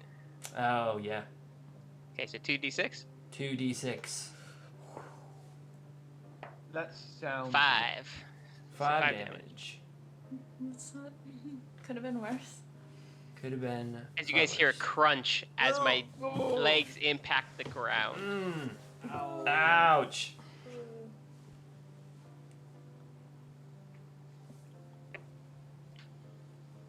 And then I'll hit. Oh, only a minor inconvenience. Tis but a There's scratch. dirt on his cape. With the dirt and the blood from the missiles. I landed right in a dirty puddle. Oh. No! Garth, it is your turn.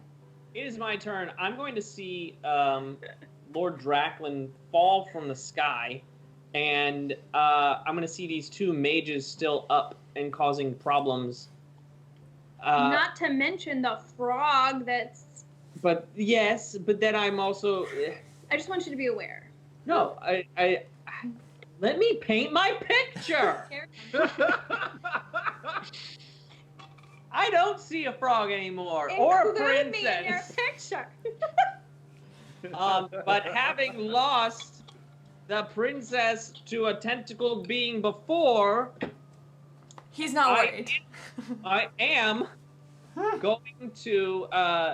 Chris Hansen said I should nat 20 that next pebble. I think what I'll just do is nat 20 firebolt. All right. Because that's a 2d10 cantrip toward the big monster. So that's 20 Get it? plus. 2d10s. Un moment, s'il vous plaît. Hmm. Plus another 10. That's 30 damage from a cantrip. Get it? 30 damage from a cantrip. Wait, you rolled 10 on all 3? No, he... Two You rolled d10s. 10. You rolled. He rolled 10 on his last one. So, you shoot firebolt at him, and he launches off, or it launches off and hits up in the chest again and burns up to the other side. So now he's got like a V of burn across his chest. Does it make him loosen his grapple? No, it does not. Worth a try. It was worth trying. All right. Since Garth is done, it is Valari's Nailed turn. it. So, quick Wait, where are my clarification. Oh, hang on a second. Where are the wolves?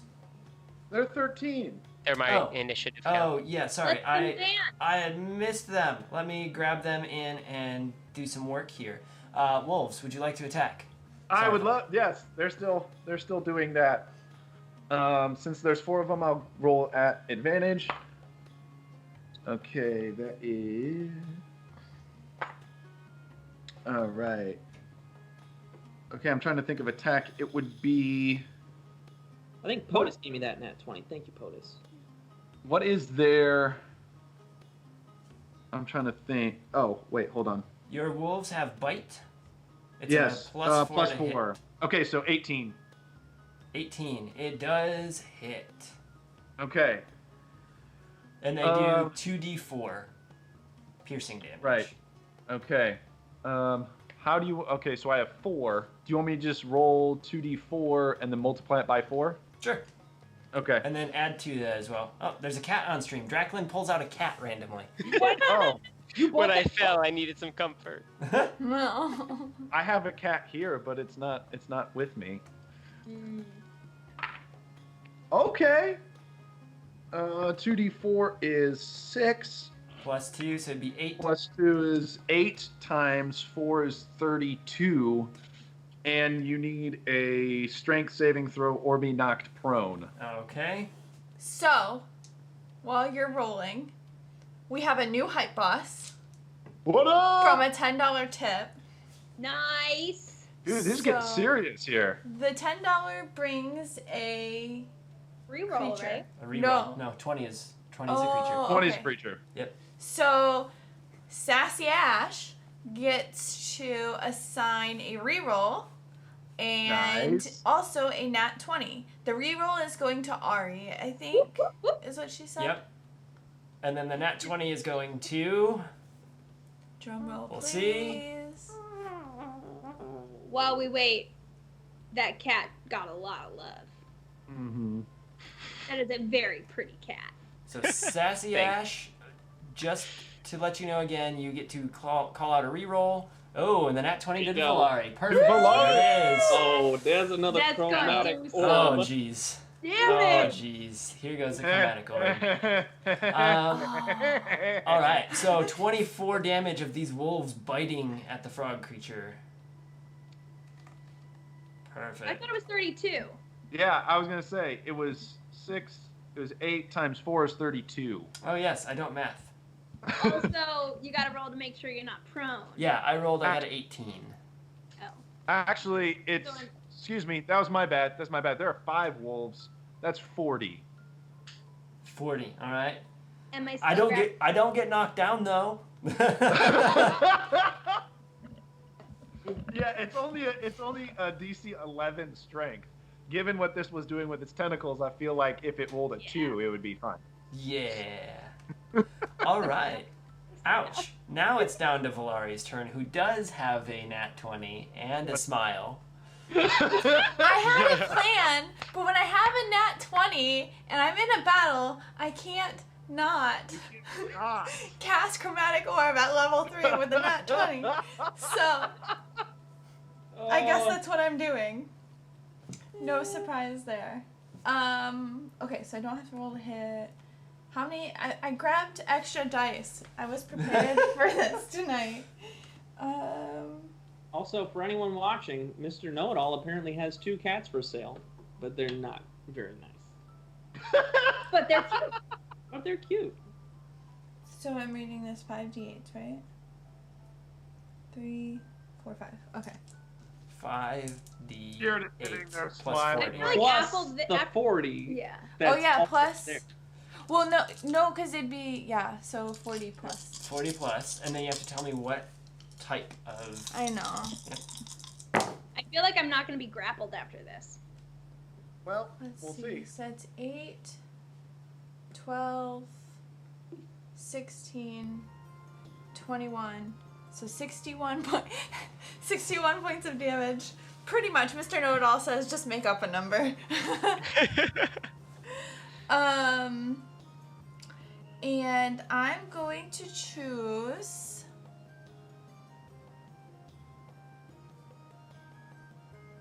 acid this time. Yeah. All right. Burn that. 61 points of damage. So, you do see this massive chromatic orb launch a green hurling flames that hits the chest and starts tearing at the flesh of this frog creature. Yeah, she just dropped acid on the big old frog. And there's lots of the flesh kind of like coming off of this big frog.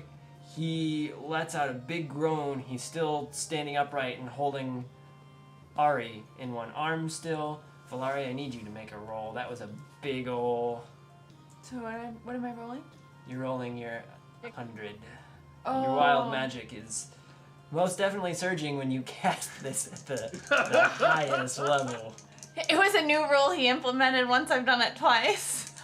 He's like, I need some balance and order brought back to this. It's a 56. 50. Unicorn. No, that's not a unicorn. Someday, when the woman is right. The woman is always right.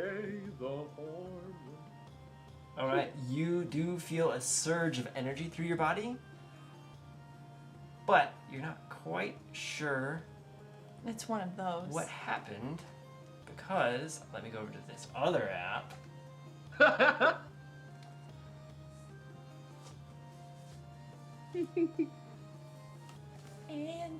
Anticipation. You cast a spell on yourself from that surge. I love that unicorn shirt. DM's gonna get his fireball however he can. No, not this time.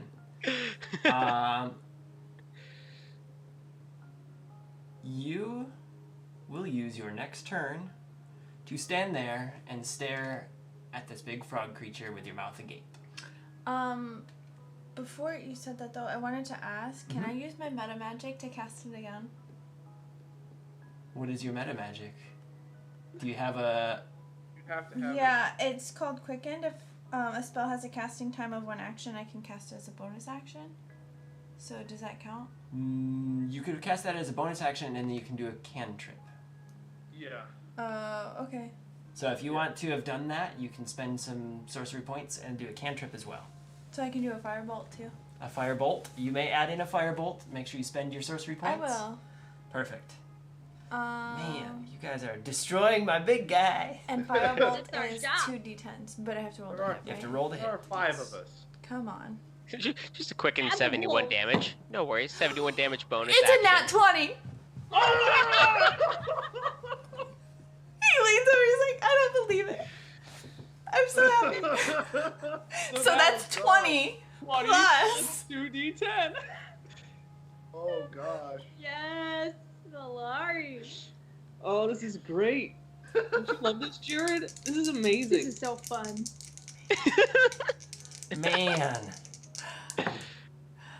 So that's another 8, so it's doing 28 damage. I'll be lucky if I get around to his last turn. Yeah, that firebolt hits and you start searing the flesh that is coming off of his body.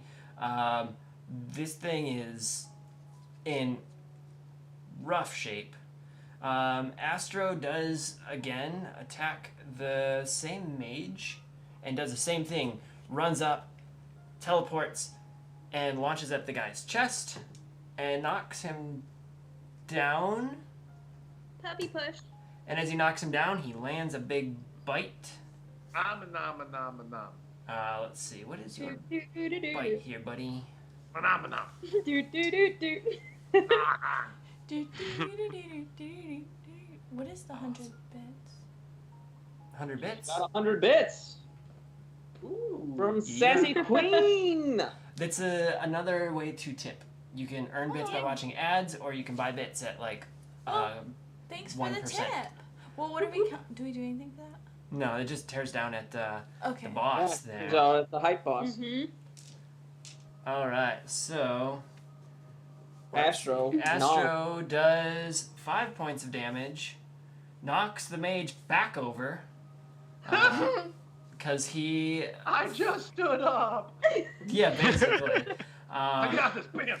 Such a good doggo. And then he teleports right back to you. And it is now back to the top of the turn order with Ari, who is in the grasp. Get me ungrappled. What check am I making to break Strength the grapple? check. Strength check. 12. You fight hard, but you don't get out of the grapple. Can I take my second? Attack 2 attacks per action. Yeah, it's just an action here. So I think this is directed at somebody in particular, but it says this frog is lasting a lot longer than a lich in a one-shot I watched once. Those were level 15 characters. I should never have let them be level 15 characters. Wow. All right, Rumiel, it is your turn. That's like casting vicious mockery right there. I need you to roll for psychic damage. Psychic damage. What? No, on Nathan for the. Oh, he's telling vicious Penguin mockery. Retractor to roll for psychic damage. All right. Well, I don't know that I can do anything new, so I will do the produce flame All right. again. Produce flame to cook up this massive frog that's falling apart. That's the idea. Yes. All right. Yes. And that will be a 21 again. 21 hits. All right. So that is 2d8.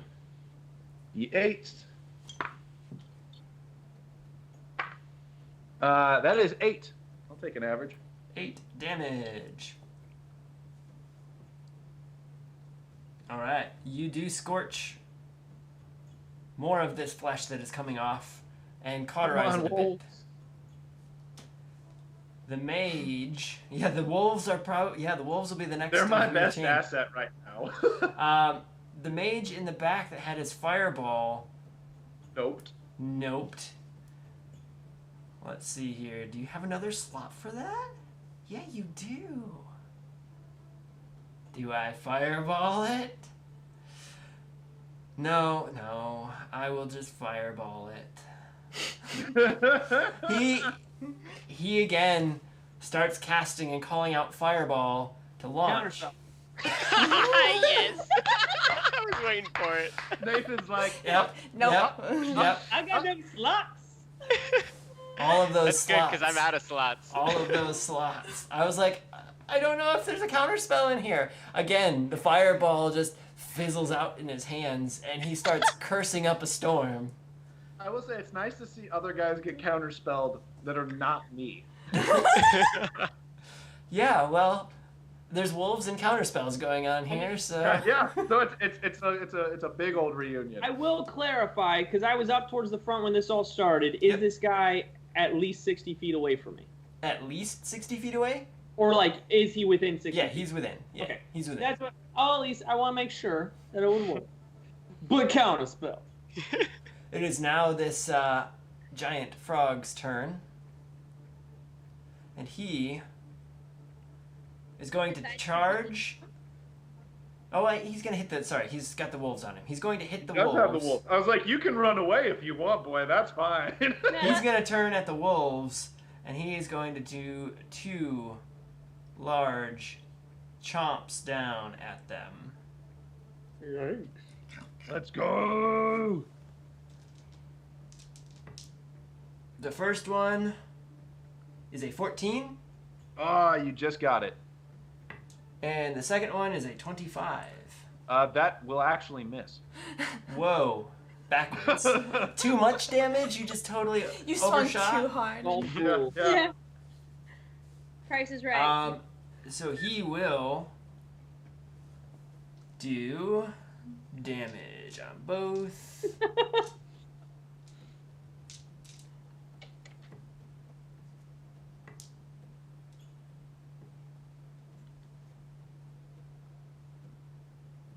Bullhawk Gaming says a necromancer is just a late healer. I mean, he's not wrong. So Nope. misunderstood. Yep. And does 42 points of damage. 1, 2, 3. That'll take. I have 1 left then. You have Yep. one wolf left, and he's He's a lone wolf. limping. He's a lone wolf. Wait, you said 42 points of damage. So there should be one that's up with like 2 Well, HP okay, left. there were 5. No, there'll be 2 left. 1 is limping because I There had was 5 left. There was 4. I had 5. So 40, and they have 11 apiece. So that would be I think we said 4 11, before, but I 22. think you did have 5. He I did have 5, and I did. We went. Yeah. All right, Because so we did the 40 damage because I had 5 wolves. I miscounted those. all right. Did you start with 7 or 8? What is your? They're What each is- 11. They're each 11. So what is your Yeah. total health pool at right now? Well, it was at 55. Okay, then I think I was 1 wolf off then. This Right. thing is a 7 or 8. Okay, so then Yeah. you're down to like 13 for that. Okay, yeah. So I got 1 that's good, one And that's one that's- really bad, and I lost 3. Yes. Yep. Yep. All right. Alrighty. I still have pack tactics. Yeah. Barely, and it's there. Wait, it's a mage's turn. Oh no. My life, so thank you. The mage that was knocked down a second time stands up, cries to Captain himself Trip. a little bit, and he casts magic missile. And he's looking for the dog, but can't find him as he's scooted back by Valari, so he shoots at Valari. What the? So, What? Sorry, Valari, you're getting magic missiles. You're not sorry. Don't lie. Hey, Crossbones. Welcome to the And evening. you get a total of 6 points of magic missile damage. I am casting. Not no, What? but Is it a reaction? Feel? Is it a reaction when spell? it's the when taking damage thing, but I gotta find Oh, it. Hellish Rebuke. Yeah, that one. Isn't that just melee? No, so it says I mean, cast maybe when it's not. taking damage, creature that dealt damage. Ooh. Well, that's fun. Hellish Rebuke. The creature must now make a dexterity saving throw. It takes 2d10. Oh, Oh. jeez. Plus 1d10 per slot level. So I'll just do it at 2. Do you have it as a spell, or are you using your tiefling one? It's It's your a tiefling tiefling one. spell. I think it's So I don't have automatically to a use the first slot level. level. It's a first Okay. level, yep. So you don't use a slot. So you get a 13 coming back. Does that save against your spell save on your spell sheet? No, because the saving throw is 15. Alright, so he Nice. does take 2d10 of fire damage. So roll, And I take roll, none, roll your right? 2d10s that you've now fired back at this No. little guy who gave you 6 damage. I say you will take the 6. You will take the 6, but he will take a blast to the face.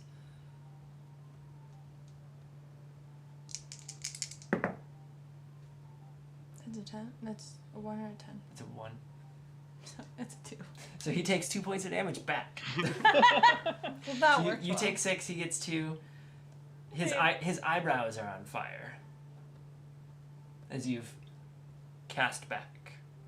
All right, wolves' turn. The 2 wolves. Pack tactics. Yes. Could they bite for the tentacle that is grappling me, please? I don't think so. They're gonna double checking their. Oh, it's +4. 13. Does not hit. They're tired. They're just being beat. They're tired little wolfies. I get it. So they chomp at him again, but with less vigor and don't get a way to lock in. It is now Lord Dracklin's turn. So I'm gonna Oh. run My thing back. says. towards where Garth is. Okay? Are your legs okay to do that? Yeah, they're not broken. They're just a little crackly. Okay. And as I This run, should've been 3D kind of in that times. direction, I'm gonna look over and be like, "Why didn't you stop me from falling?" And then I'm gonna pull out my bow and then fire it at the front mage. At the front mage, alright. So, fire your shot at the front mage. That's gonna be a 27. Totally misses. Perfect. It does hit. It does hit. And that's gonna be 10 damage. 10 damage. So you fire the shot and it lodges square in the upper pectoral and just sinks right in. This mage is in a world of hurt right now. You can tell as blood soaks into his garments. Okay, I get a second attack. All right. Aiming right at him. Perfect. That's gonna be 18, To hit, hits. and that's gonna be 7 damage. 7 damage. You lodge one in his shoulder just above where you just shot. The mage is still standing, and you kind of aren't sure how. Boo. I think that will be my turn. Garth. I yell back to Lord Druckmann. I'm trying to save a princess! Fair. And hooey baby. I think what I have to do is just what? Say what you're gonna do. I'm gonna keep going for biggin here. So let's. I don't think. No, you know what? He's got her, and I don't want him to run off with her. So I'm gonna keep the mind spike up, and I'm gonna. You know what? Let's go all reliable.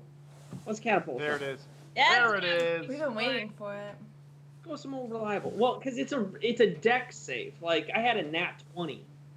I gotta use my nat 20. Yeah. Pebble! Chris is real excited. Yeah. So I'm gonna find that pebble Mm-hmm. that I threw, and I'm gonna launch it at Biggin. At the big frog dude. Yeah. All right. It needs to make a deck save. Dex saving it is. Is it a disadvantage since it has me grapple? Nope.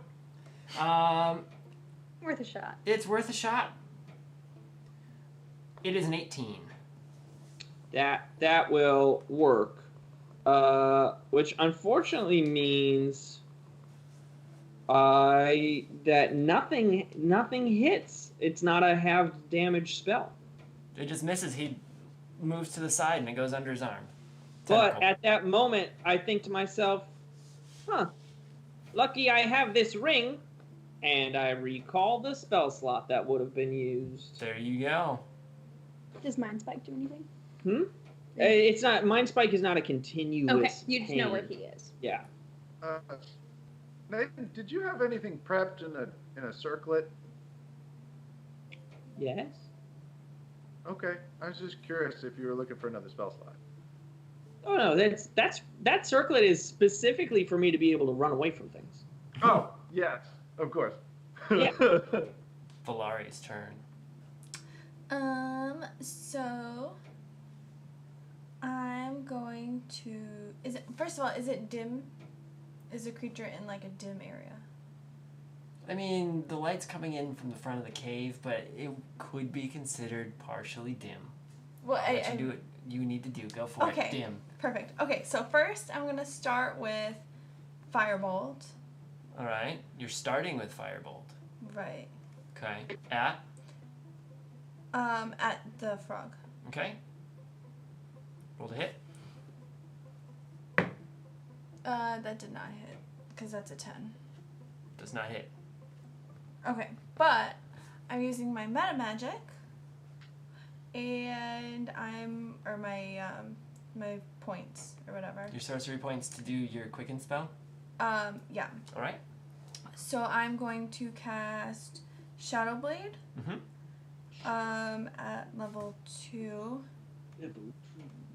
And I'm going to throw it at advantage because he's in dim.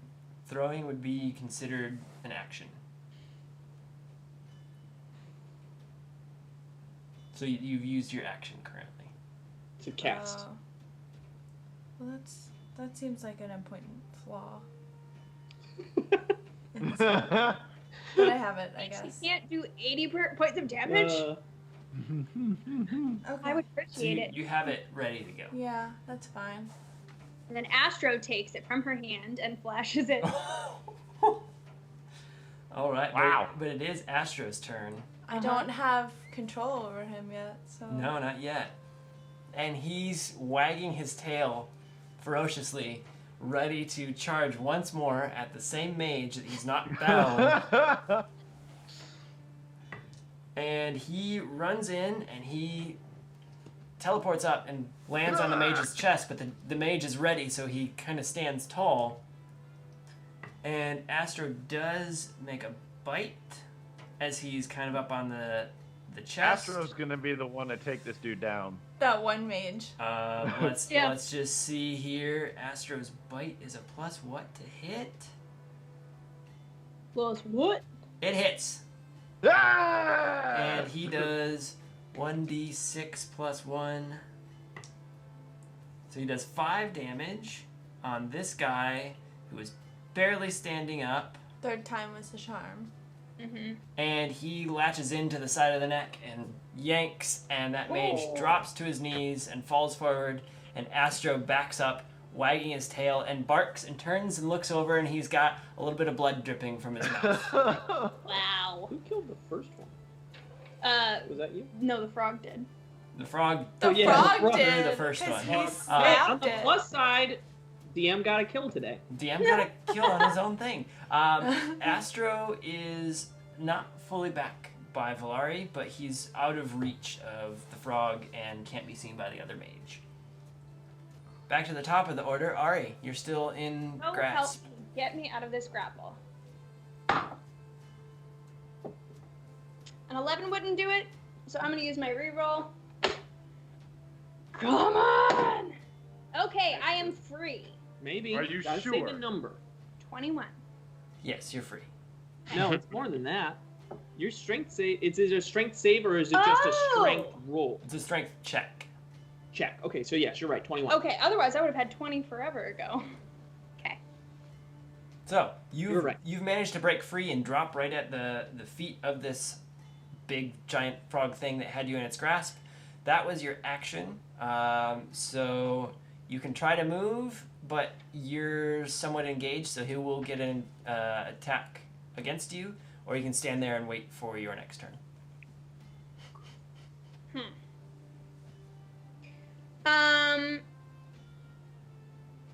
Bring it on. I'll wait. You'll wait. All right, Rumio.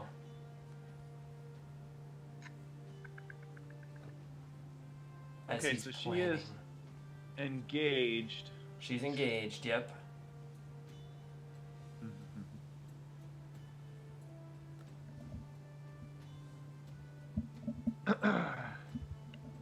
Man, Well, he decides. Explain to the newbie what would be the difference between making a strength save versus just a strength check. A save, you have a save bonus, which I believe is a I proficiency. know. Why didn't I get to use that? Because it was a straight check.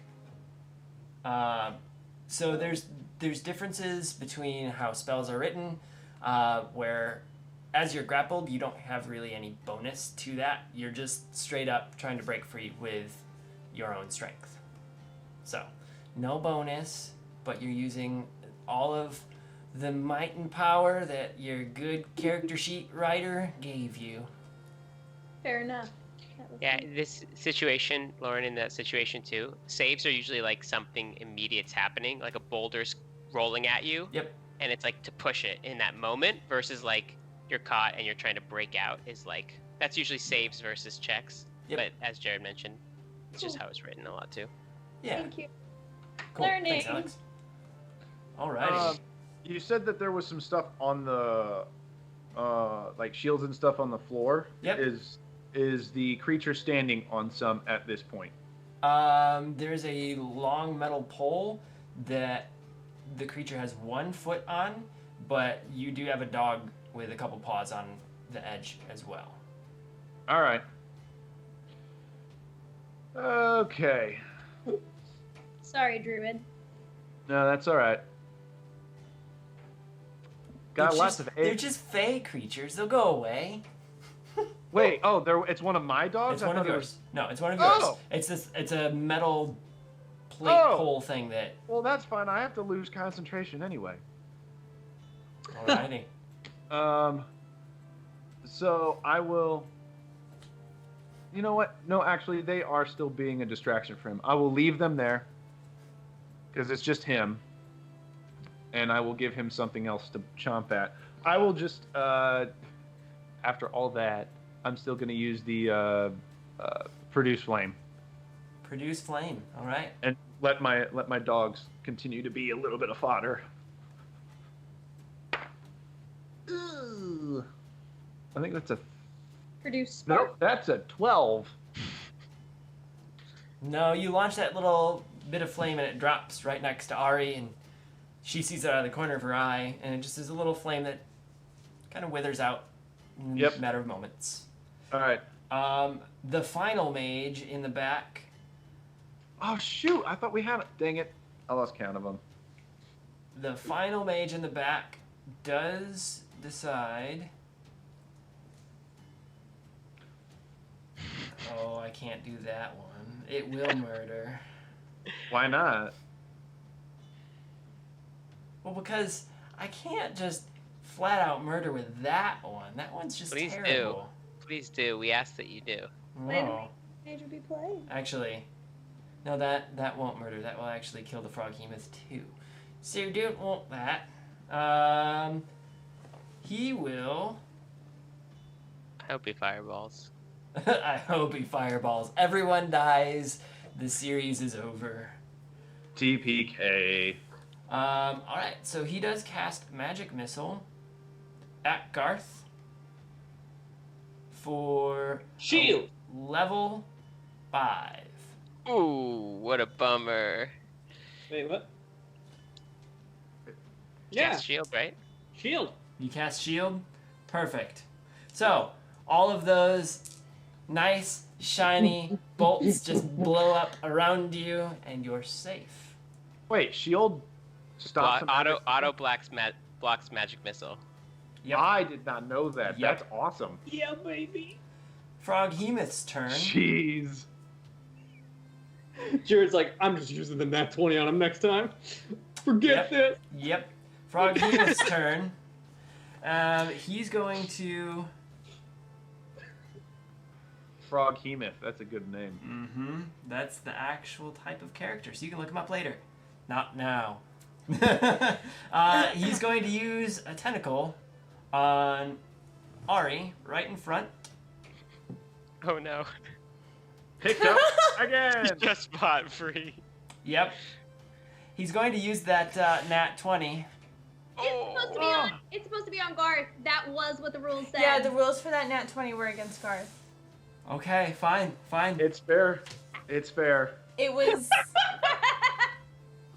He will still tentacle. You had an advantage in there though at some point, right? You do. Jared? Yeah, You do have an Yeah. advantage. I'm Oh, using he it now. had just grabbed his paper when we said that. He's like, all right then. We gotta help him out. That one is a 29. So it does Oh! grapple. He grabbed it.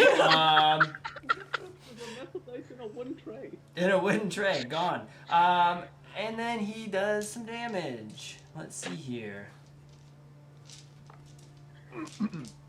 Tired of being the only one brave enough to actually get in the fight. Are you serious? I've been fighting him the whole time. 17 points of damage, and he picks you up again in the same tentacle. She's the one who ran in to swing her battle axe and didn't use magic missile. And then he I don't bites. have it because you guys wouldn't let us rest longer. He bites also at the dogs again for 18. So let's roll That'll some hit. damage. You have one pissed princess here. Well, if you, I, You still got your frying pan.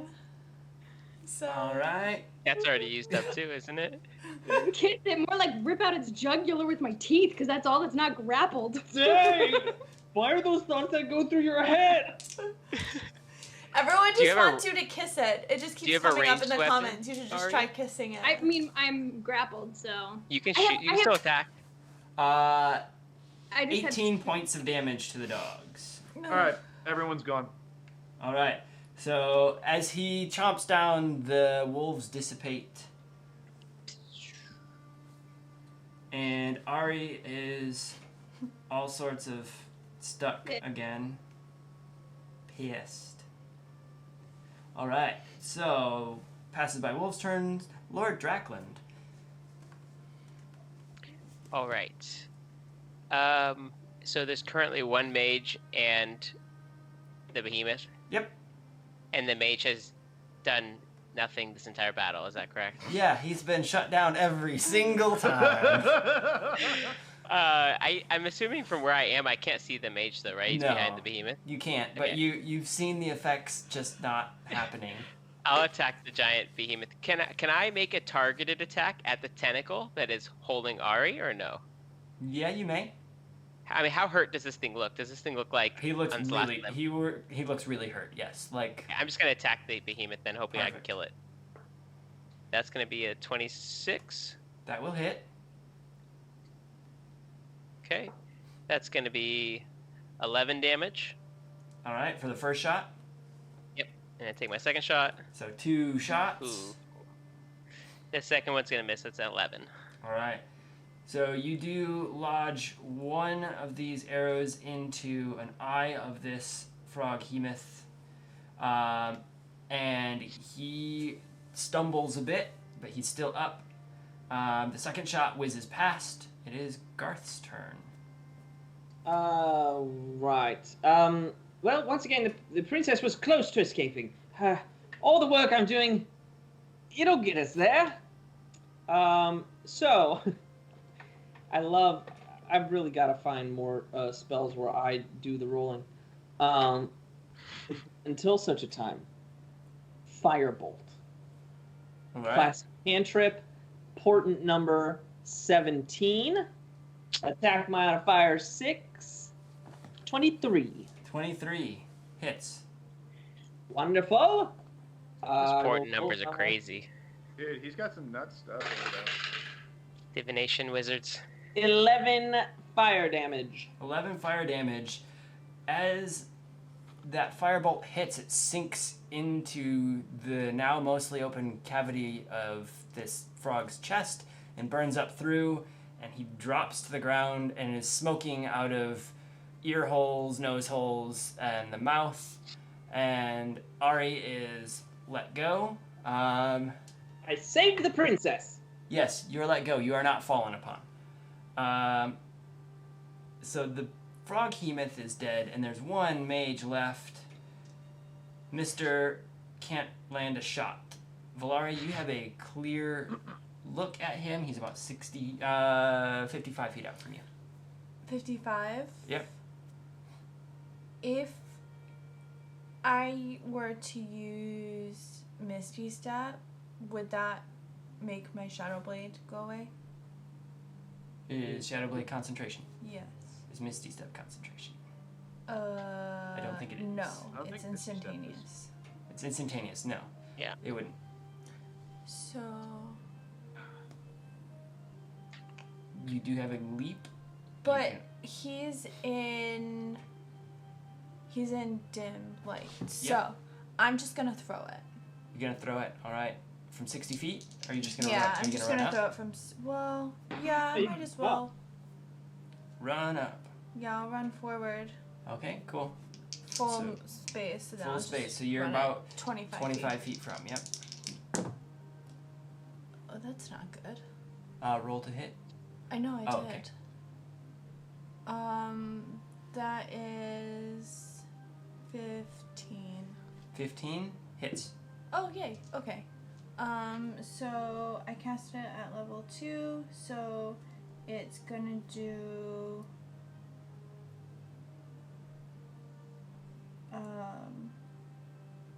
2d8s. 2d8s as you throw your shadow blade. Nice. Nice. Idiot. And that is 14. 14 points of damage. So you hit for 14 points of damage. The shadow blade lodges into the lower abdomen of this mage, and is that all you do? Yeah, well, I mean, it'll summon back to me. Okay, but... you summon it back. And it's back in your hand. You are standing right to, I think, the right of Ari right now, next to the big splatter of the frog. Astro runs around, and he lets out a little yip and does a charge with a teleport at this guy. And let's see here. Does it hit? Doesn't knock him over. And he does make a bite and misses the guy, and so he jumps off and just runs back to you. All right, Ari. I will go after the only person still around with my great axe. All right, so that will be a 25-foot move. Yep. Charge him with that. Careful. That one's not gonna hit. I'm guessing an 8 doesn't, or a 10 doesn't, 11 doesn't hit. No. I'll take my second swing. Yeah. Well, never mind. So you run up and you slash twice at this 15, mage. 15. 15? The second, yep, it does hit. Okay, great. So you slash once and you slash twice, and the second one hits. What is your damage? Ooh. 12. 12. On that second slash, you clean the head off of this mage's shoulders, and he falls backwards. You have killed the enemies you know about here. Any invisible ones that Lindsay sees? No, she doesn't see any invisible enemies. There is a small little dancing sprite that she can see that's just dancing around the froghemoth's head. Does it say anything? No, it's just a tiny little ghastly invisible sprite that almost looks like it's part of the charm or the magic there. We probably should have kept one of them sort of alive, so we could have Well, that would have been nice. gotten some information. Well, too late for that. We could always check their pockets. Loot the bodies. Loot the bodies. I picked the one that's closest to me. Amongst the pockets, you find a few strange incantations that require multiple casters to create a dragon form. The casters have to be of a dragon blood, is what it says. But it's unclear as if it's a real dragon or a bloodline or any of the sort. But it does say a dragon blood. There is a small map that seems to be leading through this cavern that you can either climb up an invisible staircase across the front of the cliff face with a warning there that the strong winds in this season could blow people off. But there's also a note to get in and out of the cavern that deals with a bored out hole in the back that seems to be part of what that collapse or tunnel was that you got in from. Interesting. Very interesting. I would also like to look around, see if there are any symbols similar to the one that we found on the Umber Hulk. On the Umber Hulk. In the robes, you do notice a gold thread used around the hemming, which matches similar color to what was on the Umber Hulk's paint. You do see a couple dragon symbols on some of the papers you pulled from the mages as well. And they're very similar to some of the other dragon symbols you've seen. Well, I will say this, everyone. It does look like these folks right here might have something to do with that Umber Hulk that showed up. Yes, the symbol here seems to match the piece that we found on the Umber Hulk itself.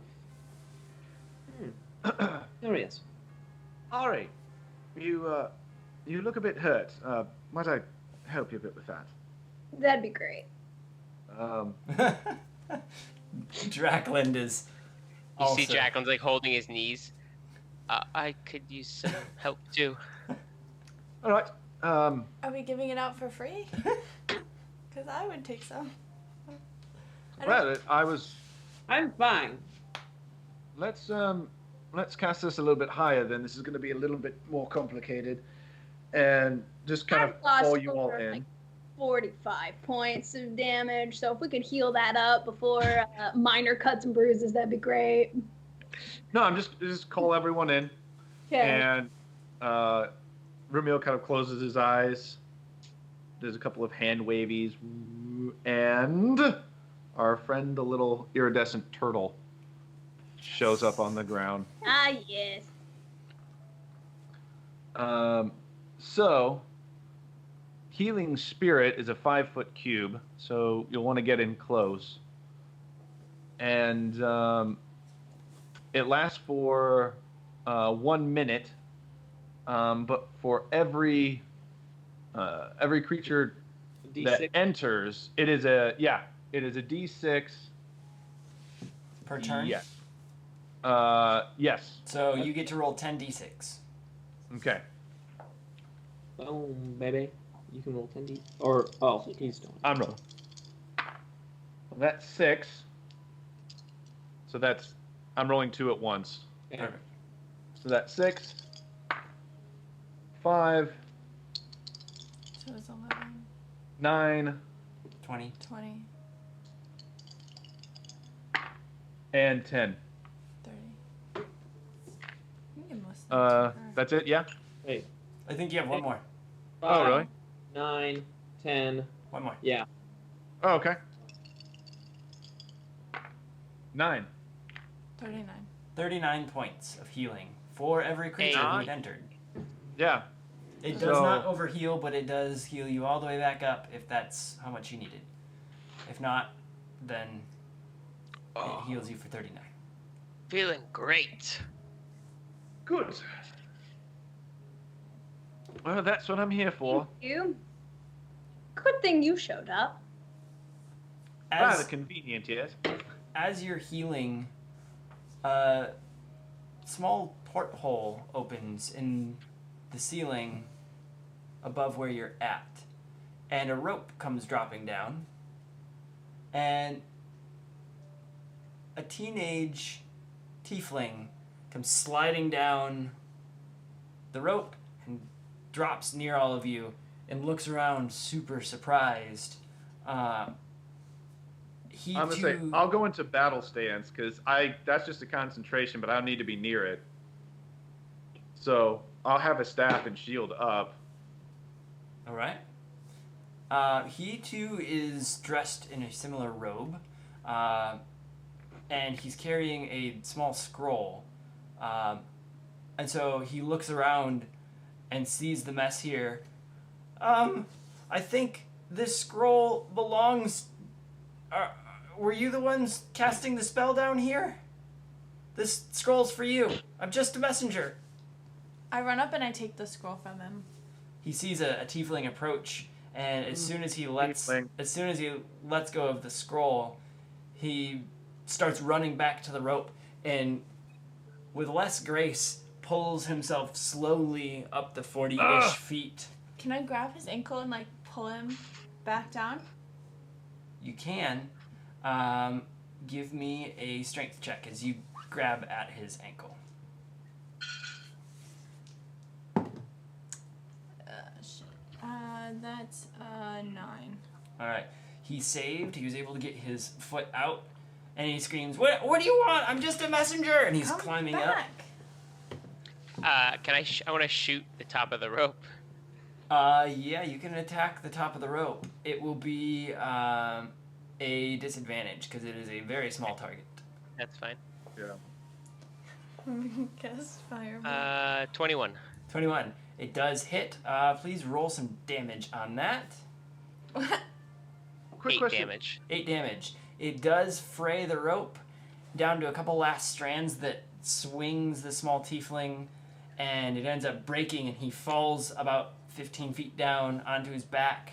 The air is knocked out of him, and he's just laying there gasping.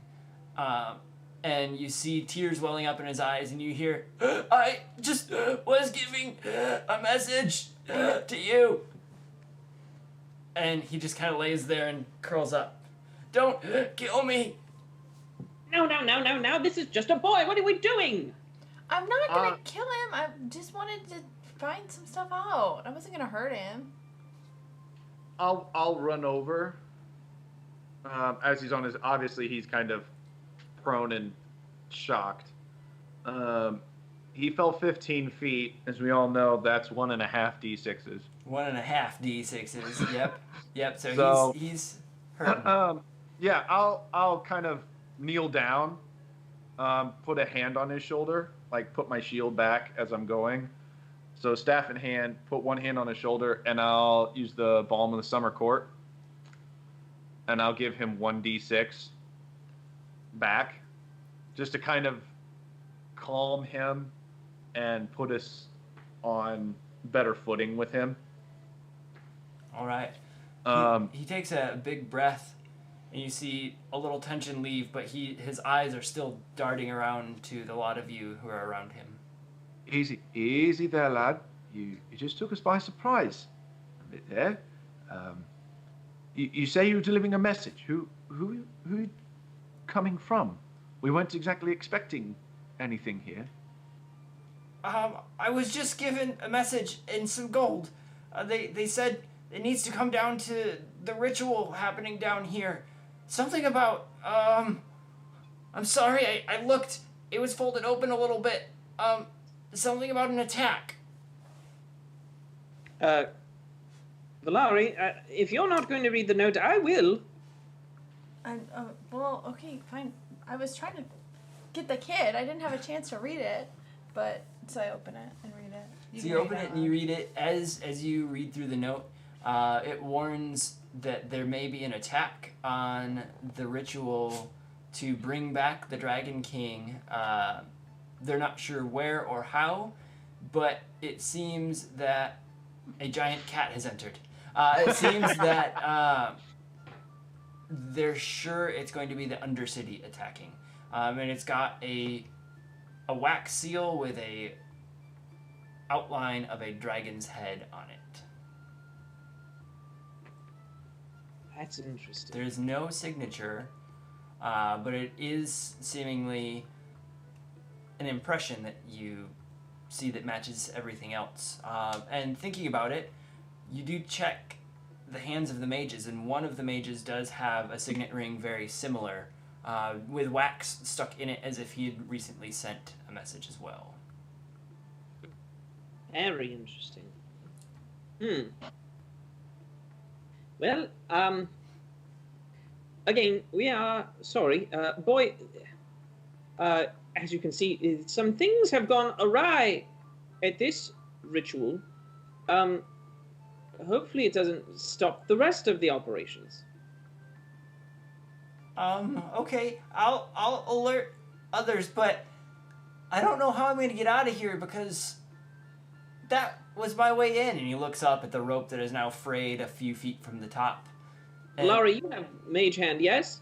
Mm-hmm. I cast Mage Hand and grab the frayed end. I'm like, quick, let's tie a knot. Okay, so the rope will weigh a little bit more than 10 pounds, but between the two of you, I will let you attempt it. okay. And we try to tie a knot together so that the rope will be secure so the boy can go back up. So we can go up the rope too. The rope is retied, but there's little faith that it will hold anyone more than 50 to 100 pounds. 0.2 pounds? Yeah, for Huh. 50 feet of rope. Oh, okay, interesting. Are you sure it's not point? Really? Yeah. That's just what my sheet That's says. light. That is really light. I think it's supposed to be 10 pounds. I think it's 0.2 per foot. I don't know. We're not playing encumbrance, We're what I not was playing thinking. encumbrance, yeah. I would imagine it would be, yeah. which is real good. Yeah, Yeah, it does say with 0.2 Garth and his pounds. horde. Yeah. It says 0.2 pounds as A well. lot of it's Interesting. in But you do get a knot that is seemingly okay for the lightest of the group. The I forget how halfling. much I weigh. Perfect. This is fine. Well, how are you gonna? Here's what we do. You climb it. I'll drop. I have another rope that you can use. He also has a belt and mage hand. Yes. Yeah. All we need, folks, is the belt and then Mage Hand, and I'll do the rest. Could I? Why are we allowing this boy to go back when he's delivering messages for people who are obviously trying to wreak havoc in this city? To make sure. See, now, if we want to lay out the plan in front of the boy, this is where it becomes more aggravating. He's just a kid. He was just delivering a message. Boy, come with me. She's a princess. I take the boy 50 feet away so they can discuss a plan, and I ask him if he knows how to play rock, paper, scissors. Are you gonna kill me? No. I literally just have had, like, a near-death experience, and I need some entertainment. He looks around and he sees... So we go on shoot. He sees the opening of the cave, and he starts backing towards it, and he awkwardly plays I'm this not game that with you. stupid. That's not gonna lead you anywhere. Just, you know.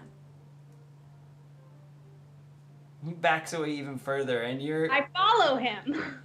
as you're intimidating him, he does turn and run towards the front of the cave, hoping there's something for him there. Watch out for the dragon. As he skids to a stop, about 30 feet from the opening of the cave, he turns and looks and stares you down and goes, you summoned the dragon? Already? Yep. Please, We got bored. Please roll on that. You want to Roll roll deception. deception? At -2. He's deceived. That's a 19. So even -2. Wait, where's my deception? Yeah. 17. He kind of squints an eye and turns and looks at you and goes, I wasn't expecting that until tomorrow, but okay. What else were you expecting tomorrow? The dragon? Yeah. Is that what everybody was thinking? Because down here, we were told today. Okay. So he walks cautiously back towards you and then past you back towards the group. Hopefully you guys have come up with a plan by now. The group who is planning, scheming, trying to get out. See, if he thinks that we're one of them, then he can go tell them that things are just normal. Whatever plan they have set, he will say that the plan is going to go as planned. Everything's fine down here. We just had a hiccup. And look, as long as we don't convey any information that could negate that fact, we should be fine. I agree, but we have no idea what's going on. At least I don't. But we need to ask questions. What I'm saying is we need to ask questions as if we should know half the answer already. Okay, so Garth, you're essentially trying to make our presence remain invisible. Yes. That way, they don't suspect anything. I mean, of course, if there are a bunch of dead bodies here. I was gonna say the dead wizards. A hiccup. Well, Lord Draculin, there could not be bodies here. There is a hole that leads to the sea right there. I feel like at DM, has he already seen them? All the bodies? The kid? Oh yeah. He's seen I the forgot mess. about that. He has seen the Yes, mess. no, that's true. That's true. And this giant frog creature? The remains of it, yeah. It frightened him a bit. I think that's why he was running from you in the first place. Mm-hmm. By this time, we're probably back, huh? Yeah, you guys are on your way back. And he's assessing the hole that he came in, having no other knowledge of this place. So... It's fine, guys. I told him that we already summoned the dragon, and that he shouldn't go into the cavern. So, we're cool. Yes! He thought it was gonna be tomorrow, silly kid. So, can you get me back up here? Do you guys have stairs or something that you use? We have stairs. Alright, where are they? Outside. Yep. Show him on the map, Valari. The map. Valari. You can see invisible things. Yeah. You wanna take a look outside and see if there's anything that you can see? As you edge to the side, you do see a platform that looks like it leads some stairs up the cliff face out of the opening that drops off into the sea. Wait, so there's stairs? So you see stairs, and you see this glow. So if you're looking at the cavern, you guys fought down here, and the top here just is a drop off to the sea, but you do see some stairs that lead up, like one could get up the side of the cliff face. Bless you again. Gesundheit. Yes. I'll show you the stairs. Oh, this is going swimmingly. You point out the stairs and tell him that they're there. You just have to trust that they're there. Do you want to do anything to help his trust, or just say go for it? Are we going to be using the stairs? Eventually, yes, Valari, you can see the stairs, yes? Yes. If you don't mind. And is there any loose dirt? I was Yeah, saying, you're you want in to throw a something. cavern. You can. Oh, Yeah. Which direction are the stairs, Valari? Put what? Which direction are the stairs? They're over there. I've tossed dirt that way. Could you like mold earth? You Out? do see dirt kind of land and leave like a pattern as if there's something invisible. A small platform with a little step up off to the right out of the cavern. It is extra breezy and gusty near the cavern exit. And the young man looks around. Okay, I guess I'll go relay the message to the dragons. The dragon's here. No, we want it to still be a surprise. We're teaching the dragon tricks. We will send the letter later. Okay, Don't relay any messages. It's top secret. I'll relay that I relayed the message in the first place, and all That's is all. well. Yep. Great. Cool. So I knew you'd be good at your job. Can I roll an insight check on the kid? if he's actually going to relay that message? Yeah, go for it. It's not very good. It's not very good. An 8. An 8. You're not sure if he's scared or if he's actually going to do anything, but he continues out the door. So he's got a handful of dirt and he's nervously like tossing it in front of him, and he takes some cautious steps out of your view. Careful, it's windy. Yeah. And he walks, and you don't hear anything for a moment. And you still don't hear anything except the wind, and you stand there for a moment and assume things are all right. And as you begin to go walk back towards the hole that you were planning to climb out, you hear, "Ah!" and you see the poor kid blown off the side of the cliff face into the ocean. It's a good 60 feet drop, and you don't think he's going to survive. Featherfall? I don't have. Garth far is not away. here right now. Yeah, he's not there, and he'll Garth- still far go away. into the Garth has ocean run just slower. towards the hole. Nathan did just call Featherfall.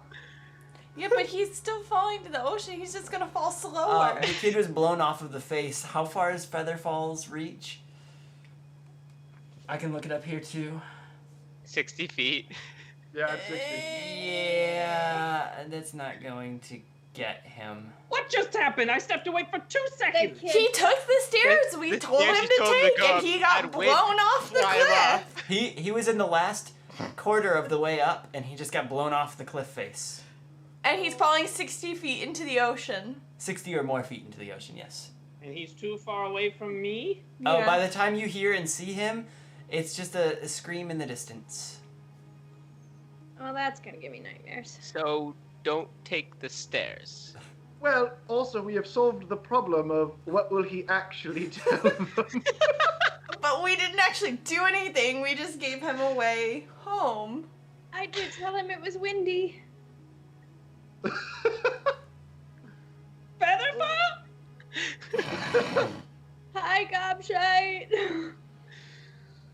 killed a kid. A teenager, but still. Wait, how far was he? Well, he's taking But- stairs away from us. By the and then time you falls hear down. him Like, and him getting blown off, he's probably about 20, 30 feet from the cave mouth. You guys were already about 15 feet in and walking away. Well, if anybody heard that, we should probably get moving. I mean, Just in case. Kato's gone. probably good. He's gone. I feel like Because my brain's like, if I heard a scream, Thank you No, for all the no. cheers, Gobshite. my brain's trying to do the math. If I cast Expeditious Retreat and then just dove out and cast Featherfall. He's At- still going at- to fall into the ocean, though. At this point, you've thought through it, and the moment is gone. Whoops. You are left with the stairwell out, or the hole that the kid repelled through. I think we should go for the hole. but I'm still. Or do we stay down here if this is where the thing is happening tomorrow? There's a good point. I feel like there's still things in this cavern that we don't understand yet. I agree. Yeah. There's. We came in and we fought off a summoning or some sort of enchantment, but we still have no idea why, who's using. I mean, we have a bit of an idea of who's using the cavern and kind of what they're using it for, but everything beyond that is a mystery. Let me see if I can garner any more information. I'll take, because it feels like we're going to be here a while anyway. I'll take 10 minutes to cast Detect Magic as a ritual. Well, Can I and investigate? to be completely honest, I have no idea what's going on. All I did was show up and then we killed some dudes. So if anyone would mind filling me in on everything that has happened. Can I investigate like the pile of the metal, the things that were like strewn about, that like metal bump? Mm-hmm. Yeah, so these mounds, they are all either melted, burned, or exploded, and things stuck into the cave walls. And it looks like whatever summoning ritual you had encountered had happened multiple times before unsuccessfully, or successfully, you're not sure, but it looks more towards the unsuccessful. Because it looks like absolute mayhem in a bunch of these alcoves. Nothing seems overly salvageable by the naked eye. Also, quick, thanks for the resub, Gobshite. Awesome to have you here. Yeah, Chris Hansen, once again. Coming in. Nice. What a generous bunch we have tonight. All them gifts. So, Yes. by the time you get the detect magic, correct? Yes. Yeah. You do see. Has anybody filled me in? I did. I was trying to say that, but he cut me off. No, it's fine. I'm fine. So you do see bits of illusion, bits of conjuration, and bits of transmutation surrounding each of these exploded areas. So some of what you see seems like an explosion around the froghemoth you just killed. You see that the froghemoth is twirling with these colors still, but they're fading. You are also seeing that there's faint traces of it on a couple of the other piles that seem to be almost leftovers of these other spells. Some are a little bit more illusion, some are a little bit more transmutation, but there's always like conjuration around it. Interesting. Very interesting. Could I also double back towards where we came in? Mm-hmm. Just to see if there's any magic in that area. In the big cavern? In the hole bored into the drop You don't see any magic there. Okay. Very interesting. Yes, it seems that they are taking different schools of magic and combining them as a part of these rituals. A bit of transmutation, conjuration, illusion. I'm assuming that we interrupted them in that very process, and that is why it is scattered everywhere. Bit of a mess then. Oh, yes. So do we stay here or do we climb up the rope? Well, the rope. The only one that can climb the rope is. Well, if Garth. Garth climbs it and then uses the belt to get me up, I can secure it and hold it. And I could provide also some climb the anchor. rope and then Drop just another put up one. a different rope. Also true. All of which you could untie a rope at the end and take your rope back. Yeah. Yes, I'm fine with doing that. This seems to be the only way out. I do not think that we should take the stairs. Nope. That does seem to be a wise idea. Yes. All right.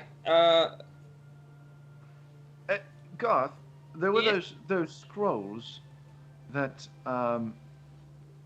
Mm-hmm. that we found on the mages. Were you able to make heads or tails of them to kind of get a better idea of what they're trying to do here, or you were saying that it's a bit of a mess job down here as far as combining different schools of magic. Yes. This whole thing seems rather cobbled together. So I wouldn't be surprised if the ritual that they were trying to pull off is the same.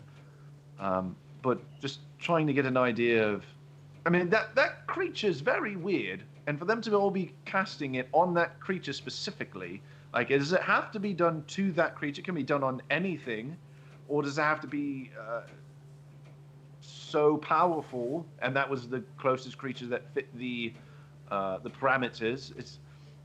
Why are they trying to cast that spell, which I would assume tries to make some sort of dragon? Especially considering you fought one, that prismatic one, and looking at the colors, they seemed a bit similar. Yes. I do not know. It seems as if there is some sort of down under cult centered around raising this dragon king. Would I be able to arcana for a little more information while looking at these scrolls? Yeah, you'd be able to. Feel free to give a roll on that. Oh. And thank you for your patience, Mr. DM. We're getting a little deep into these spells. Oh, not a here. problem. Not a problem. 17. You do understand a bit more that it seems that they're trying to conjure or summon what seems to be a dragon or a dragon figure. So you do have your correct hunches here. Perfect. Yes. It seems like perhaps we interrupted the ritual itself. Perhaps this was supposed to be the Dragon King. The dragon was supposed to be conjured or whatever tomorrow. That's what the kid said. So Would I, from the scrolls that I'm reading, would I be able to determine how Is it long? possible that they were going to be doing the ritual for another day, Yeah. That's and we what- interrupted it It's halfway? just a long ritual. You can tell that it is a lengthy ritual, but you only see it to be a matter of like 12 hours. Oh, Interesting. Yeah, if that is the case, then. Unless you need some sort of dragon thing to summon the Dragon King. In which case they were trying to create a dragon thing to summon the big dragon thing. I hope Ebron's okay. Oh, that's right. No. Ebron's here. He's here, but he was really upset and saying something about a darkness pulling on him and being a son of both cities and that something about the Dragon King. Yeah, I never really got into politics myself. Perhaps there would be more answers if we find that wherever this rope leads. At least It's then we'll possible- know how to get back down if we want to. I vote we go up and get out of this pit. Well, Yeah. I think we should dispose of the bodies. Maybe do a prestidigitation clean, cover our tracks. But doesn't All right. prestidigitation wear off? Does. So that wouldn't really be helpful. No, Okay, then never mind. get rid of the bodies, Hmm. and then at least just clean up. That's my thoughts at least. Did bring a mop. All right. So you And- spend oh. you spend a bit of time cleaning up the mess, hiding the bodies. Always just toss them off the cliff. It Yeah. takes a lot of work to get that froghemoth slid out the front door. Wait. but, Can I just mold earth? And then Oh, yes. we Let's just just mold shove the earth bodies into in a the ramp, hole and and then then it just- mold earth over it. You can do I that like as that. well. That's what I'm doing. Great. Oh, well, that works. We I just like made makeshift coffins for them. Nah. Or not coffins, just like Great. graves. There you go. So, do you need me to roll some athletics to get up this rope? Are you gonna climb it or are you gonna mage hand it? Oh yeah, I'll do the magic thing. I'd love to see this for myself. So I put on the belt. I become smaller.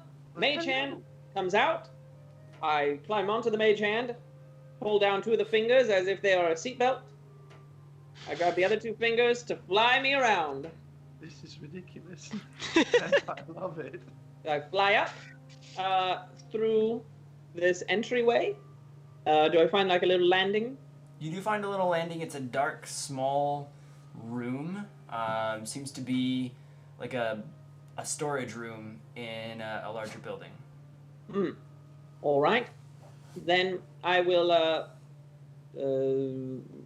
find myself a landing area, take the belt off, store it, and then I will pull out my rope. And I'm assuming this is tied off somewhere. Yeah, it's anchored to a piping in the wall. Wonderful. Then I will tie off my rope there. All right. And we scurry up. Oh, and then I guess I drop it down to them. Thank Perfect. you. You're all able to make it up fine. The adrenaline is still rushing after the battle and the cleanup, and apparently Rumil's raging. As you get up to the He took top, a level in barbarian while he was gone. Oh, Yeah, I didn't right. know. I didn't read the sheet close enough. So you get to the top, and you're able to all kind of squeeze into this storage room. It's about 10 foot by 10 foot with a few really dirty, dusty, broken down shelves on the walls. There's one door out. And as you're able to start opening that door, you see that it's actually almost a storage unit in the back of like a yard in the Undercity. So you're able to walk out, and as you step forward, a figure approaches from around a corner of the building, and the eyes are glowing bright red, and a deep voice speaks. Are you able to summon my true form? Yes! And as the figure steps forward a bit further and the hood comes back, you see it is Ebrin. But it isn't Ebrin at the same time. He is completely taken over at this moment, with eyes still on fire. And as he speaks, he asks again, are we able to cause my true form to come to life tomorrow? All the necessary things are where they should be. And he looks past the group, and as he's just kind of looking at the group a bit more, quietly just staring each of you down, he goes, tomorrow it is. And he turns and hustles off around the corner and disappears into the city. Ibra, no! As he's. Give me a second.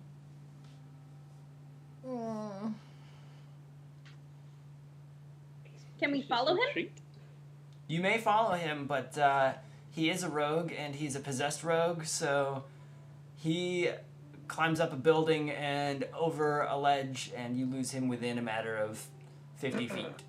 Okay. And you find yourselves in a little bit more rundown, almost the similar area that you had met Sparky and had gotten introduced to the doggo. Astro does sniff around a bit and wags his tail as if this is kind of a home to him, and he digs in a little trash pile and pulls out a half-eaten piece of cooked meat, almost as if he had stashed it there himself. And with that, you are left currently in the rundown part of the northeast-ish area of the Undercity. You know that the hole isn't too far from here, and nor is the inn. Can we go to the inn? I could use a nap, and we need to game plan. Tomorrow's gonna be a hell of a day. And ale, says Valari. I'll agree with that one. Yes, I do think it might be good to just plan. I can't begin to think what Ebron's going through and how it relates to all of this. Do none of you spellcasters know any unpossessed spells? No. I not was clerics. considering trying to dispel some magic, but it does not appear that it is magic that can be dispelled. It's I not. don't a- even it's know not who an- to ask. It's not an enchantment that's on him. It's coming. It's not something outside trying. It's something inside him. I don't think that my spells would be of any use. On a positive note, we got to see the thing that Ebron wouldn't let us see. So now we know. True. As you are walking and talking on your way back to the inn, Perkins, the seller that you'd helped on the road, hustles up. He goes, "Oh, I've been looking for you all. I just figured in this time there might be something in my shop that would be of use to you." And this stout old man is leaning over, huffing and puffing. He goes, "Being it later, see me in the morning. I do have some news about an amulet that you might like, seeing that you have quite an interest in that hole over there." Perkins, my man, we will be there first light. All right, That's convenient. get rest in some good ale if you haven't had it yet. It's the best in the town. Indeed, Perkins, indeed. And See, I told us we should have been going shopping more. he hustles off a bit, and he actually stays on the lower side of the city. So his shop seems to be somewhere to the west side of the lower city. Well, then first light is a poor indicator for when we will be there.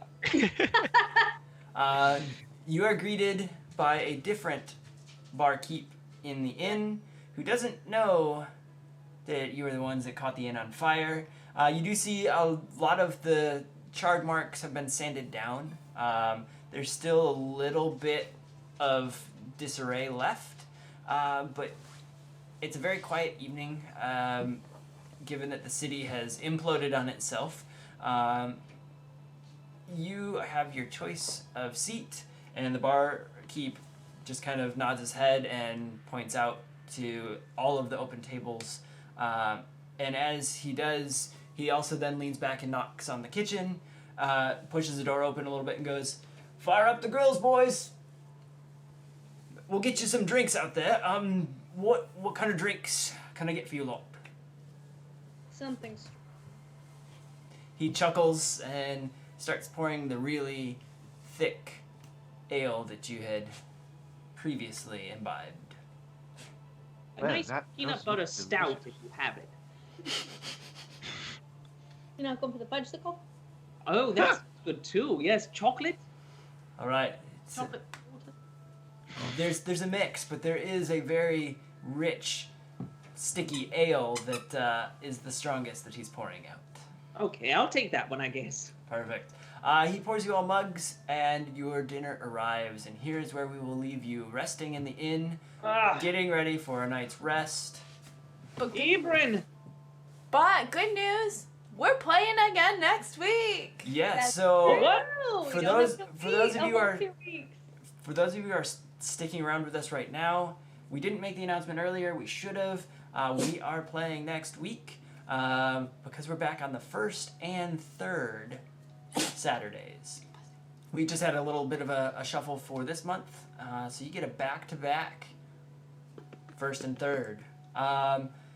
Otherwise, I think keep an eye on our Instagram. We have announced that we were going to be doing some giveaways given current situations, shipping, etc. We are still working to get that lined up, but given that the world itself is in an interesting spot, those might come a little later in the season, so just stay tuned. But do And check. Oh, go for it. Ash, when you get your merch, tag us in it. Excited Yeah. to see more people Yes. repping that swag. So Send excited. us photos. And then also do check out all of our sponsors, Critical Treasures, Blacksmith Craft Ice, and Caffeinated Kobold. They all release new stuff all the time. Links are below. I'm sure there's more things there that I have not seen yet that are wonderful treasures to find on Amazon and other places. And we have a Discord. If you're not on there already, hop on. We'd love to chat with you throughout the week. And Yeah. also, if you make your own swag, I know Shadow Reels does some stuff. We've got a self-promotion page, so be it other streams or things you're making or doing, let us know. We'd love to be able to return the support. Yeah, I know Cole was asking for some info on like the streaming earlier. He was saying it looks Yeah. really clean, looks really good. So if you want to jump in the Discord, Jared's there a lot, and you can reach out to him directly. Yeah, I'll walk anyone through how to get your stream set up like we did. A big thing behind that is, yes, we're all remote. We're all trying to social distance, and I don't want anyone's streams to have any trouble with this, so I will walk you through what we've done. It's not the end-all be-all, but it is at least something. I mean, it was worked pretty well. It worked pretty well for Pretty tonight. reliable. So far, so good. Otherwise, thank you for tuning in, and we will see you next week. See you on Discord, and if you did sub or get gifted a sub and you get on our Discord, we do have a channel specifically for cast, crew, and subs. It's not a huge Discord at the moment, but it gets you a little bit more access. The cast and crew are always watching that one, as that's like our go-to to engage with our community first and foremost. So thank you again for your support and for everything you've done to tune in tonight, and we'll be back next week. And with that, here is our video.